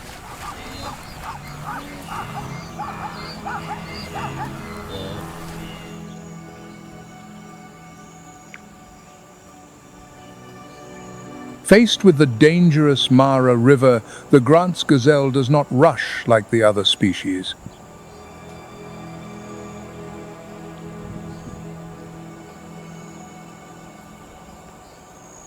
They calmly search for alternative routes, taking advantage of the spaces around the riverbanks to stay out of reach of the aquatic predators.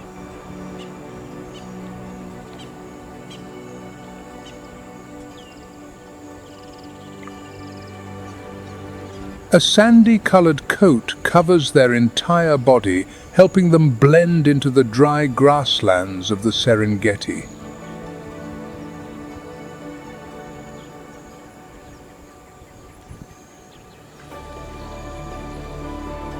A black band runs from the leg to the flank, clearly dividing the white fur below from the brown fur above, becoming a distinctive identification mark.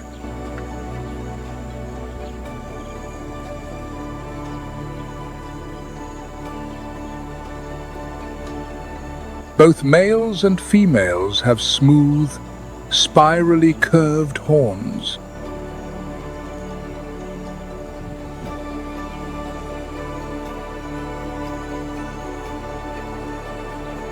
The Grant's gazelle stands out for its incredible survival ability in an arid environment.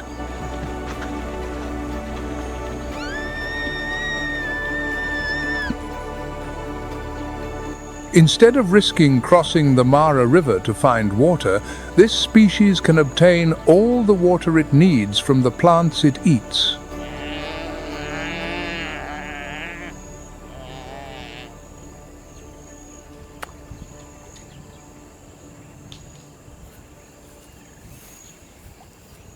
This is a rare and almost unique trait in the world of antelopes.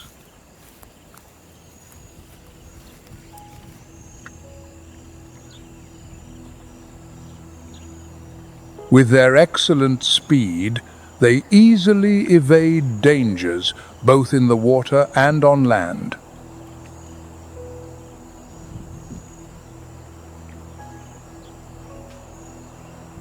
While the Grant's gazelle finds its way around the Mara River to avoid the underwater dangers, another predator is stealthily approaching on the vast plains.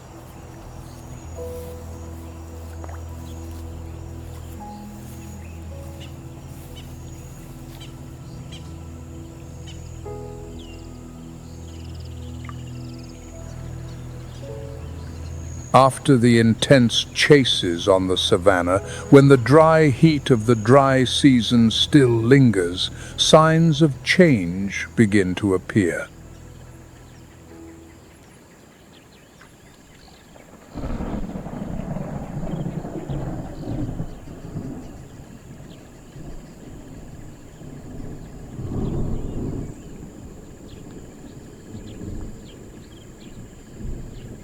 Thick clouds appear on the horizon, carrying a promise from the sky.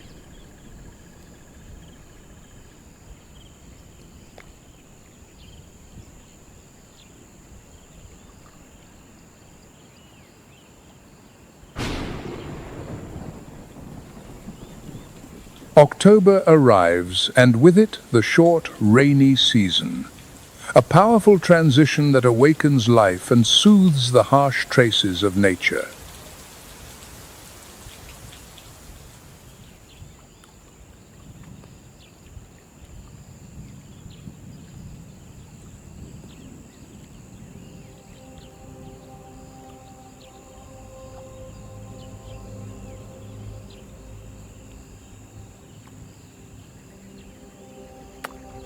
The ground seems to breathe a sigh of relief as the young grass shoots begin to sprout, covering the vast savanna with a fresh green carpet.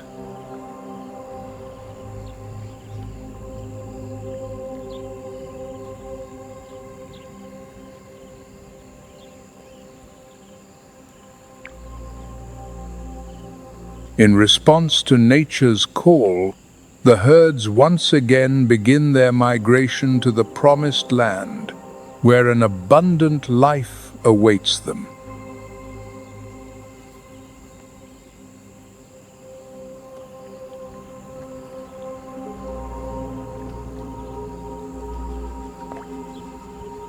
This journey is not just a search for food, but an immersion in the endless rhythm of creation.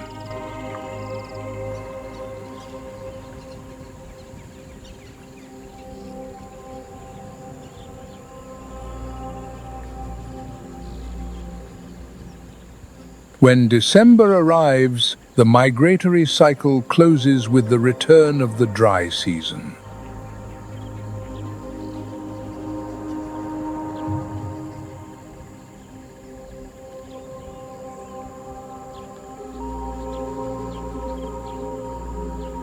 Will we let this majestic spectacle remain only in memory, or will we stand up to protect a sustainable future?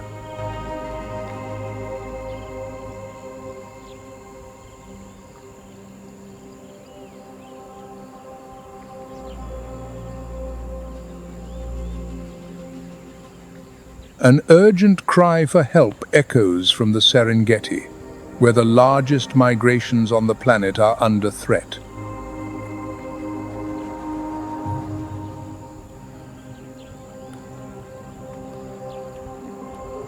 The Serengeti is facing a multitude of challenges.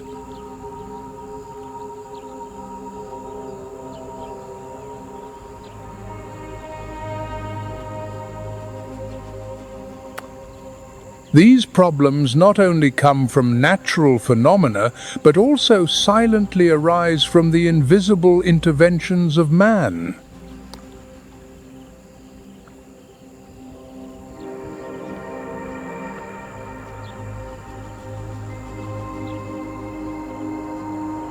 The average temperature in the Serengeti has risen by about 1.5 degrees Celsius in recent decades, causing unusual droughts.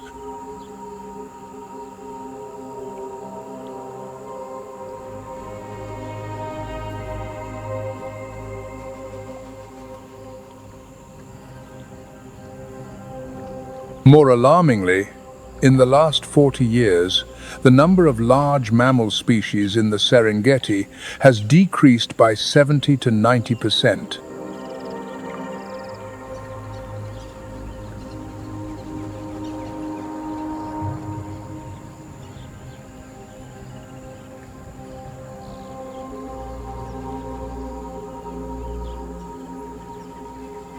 In addition, the expansion of agriculture and the construction of infrastructure have put great pressure on the Serengeti, causing the loss or degradation of about 35% of the natural grassland area.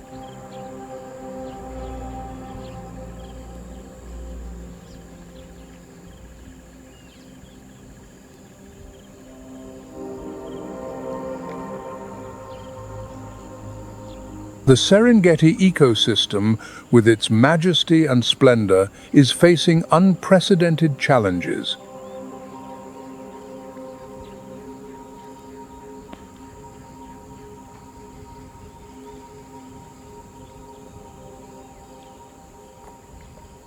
Among these devastating impacts, the black rhino has become the main victim of poaching.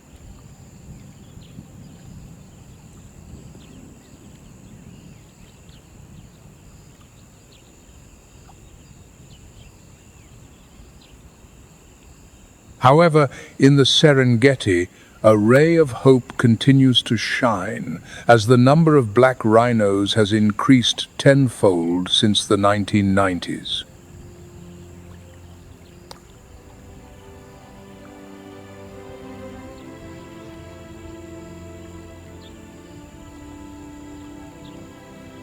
Thanks to tireless conservation efforts,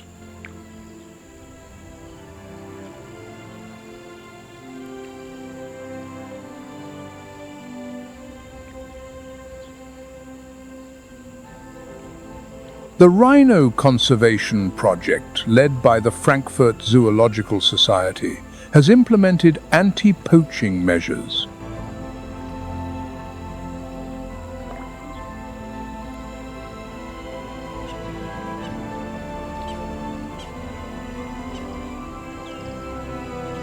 Currently, the Serengeti has a vast conservation system in which the national park occupies a central position with an area of about 14,750 square kilometers.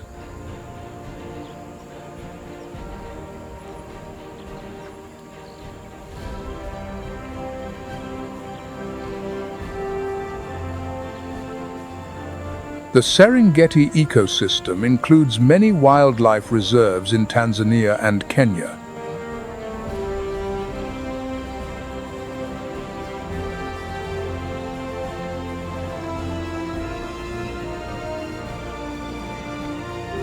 These efforts cannot be separated from the need to balance tourism and nature.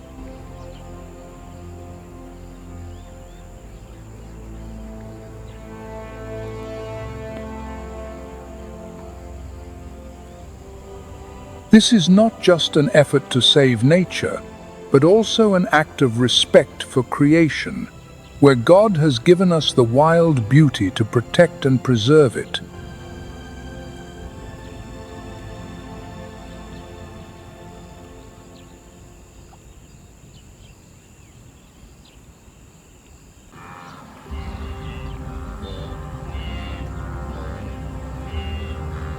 The arid ground of Okaukuejo trembles under the heavy, steady hooves of a herd of blue wildebeest.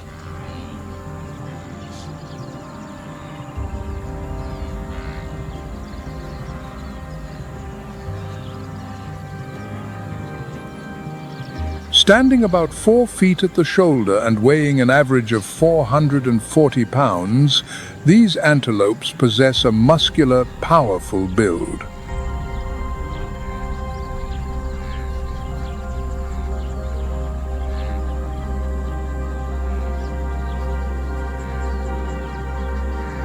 Despite their cumbersome frame, blue wildebeest are surprisingly agile. When threatened, they can reach speeds of up to 50 miles per hour.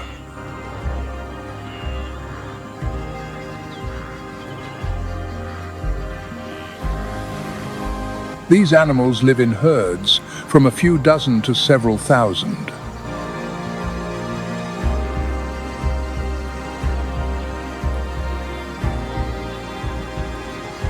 A social behavior that plays a crucial role in shaping the unique ecosystem of Okaukuejo.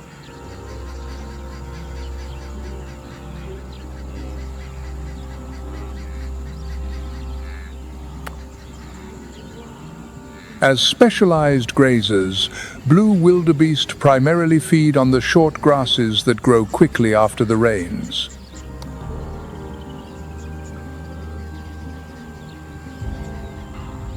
At Okaukuejo, artificial waterholes provide a vital lifeline during these harsh months.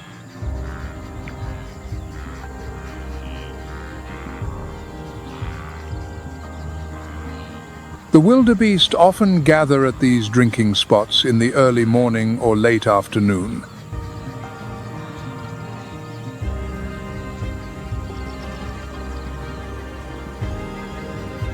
By grazing regularly and moving frequently in search of fresh grass, the wildebeest prevent the vegetation from becoming too dense or old.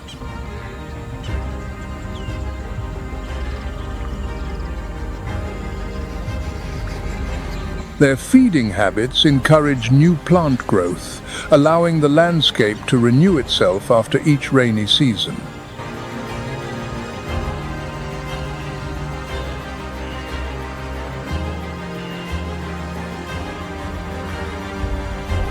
Migration is one of the most important survival behaviors for the blue wildebeest. However, this instinct is increasingly being disrupted across Africa.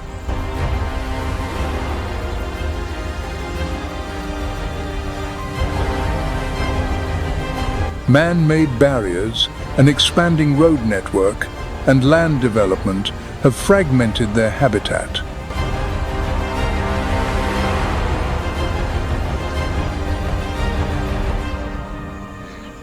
At Etosha, migration routes still exist but are increasingly restricted.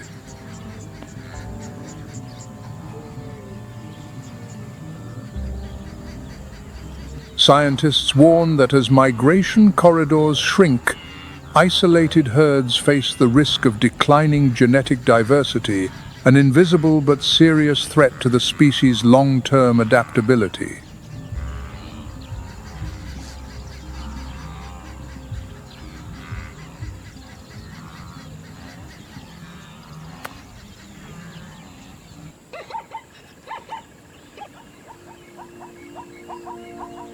Herds of blue wildebeest and plain zebras are often seen moving together, heading towards scarce water sources.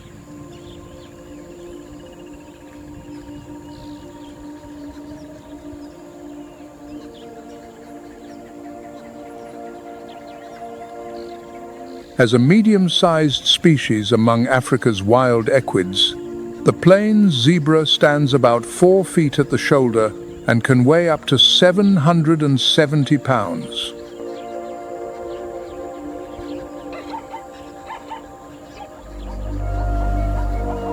These stripes are not just biological barcodes. This is stealth technology.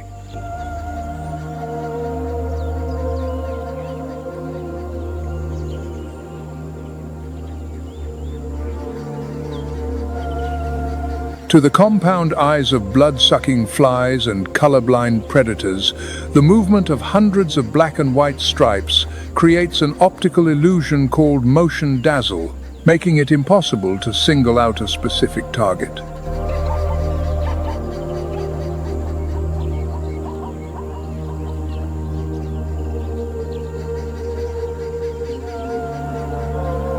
In Etosha, plain zebras live in social groups called harems.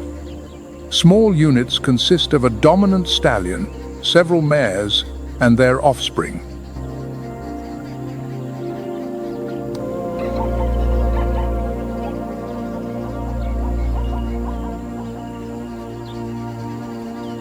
These harems often gather into larger herds, especially during the dry season, when the urgent need for water and food drives them to move together.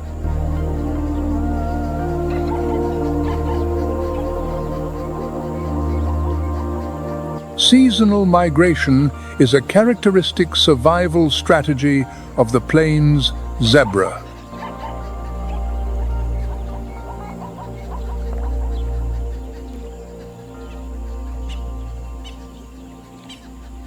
Depending on climatic conditions and grasslands, some herds travel up to 680 miles a year in search of nutrients.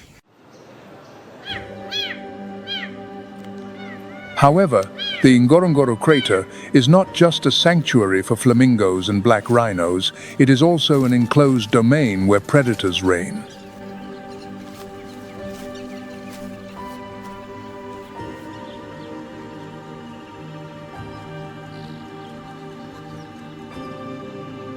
Among them is the serval, a medium-sized cat with a body built of extraordinary proportions.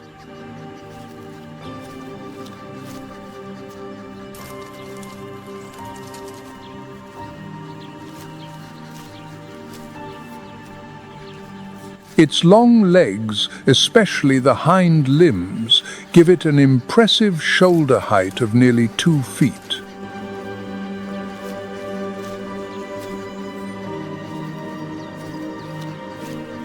While its light frame, weighing only 20 to 40 pounds, makes it agile and flexible.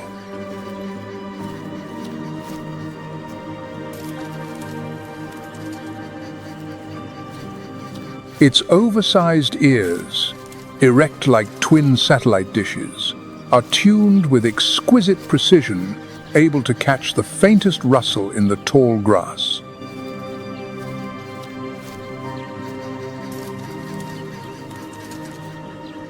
These remarkable features make the serval one of the most effective hunters in the entire cat family.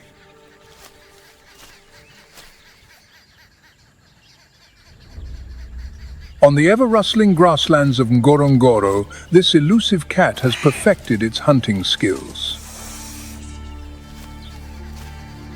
It freezes the moment it detects prey, usually rodents, ground birds, or small snakes.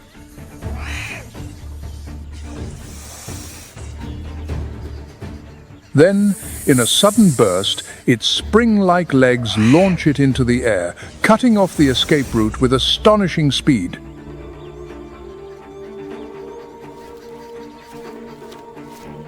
With the longest legs relative to its body size of any cat, A serval can leap 6.5 feet high to catch a bird in flight.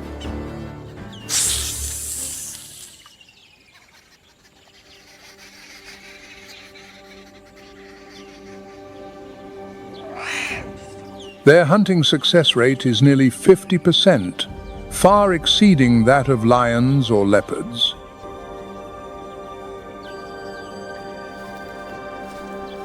An adult serval can consume an average of 4,000 rodents, 260 snakes, and 130 birds in a year.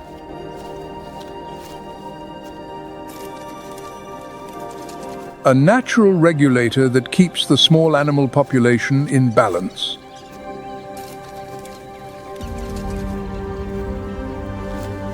They are most active in the cool hours of dawn and dusk. But for mothers raising cubs, the rhythm changes.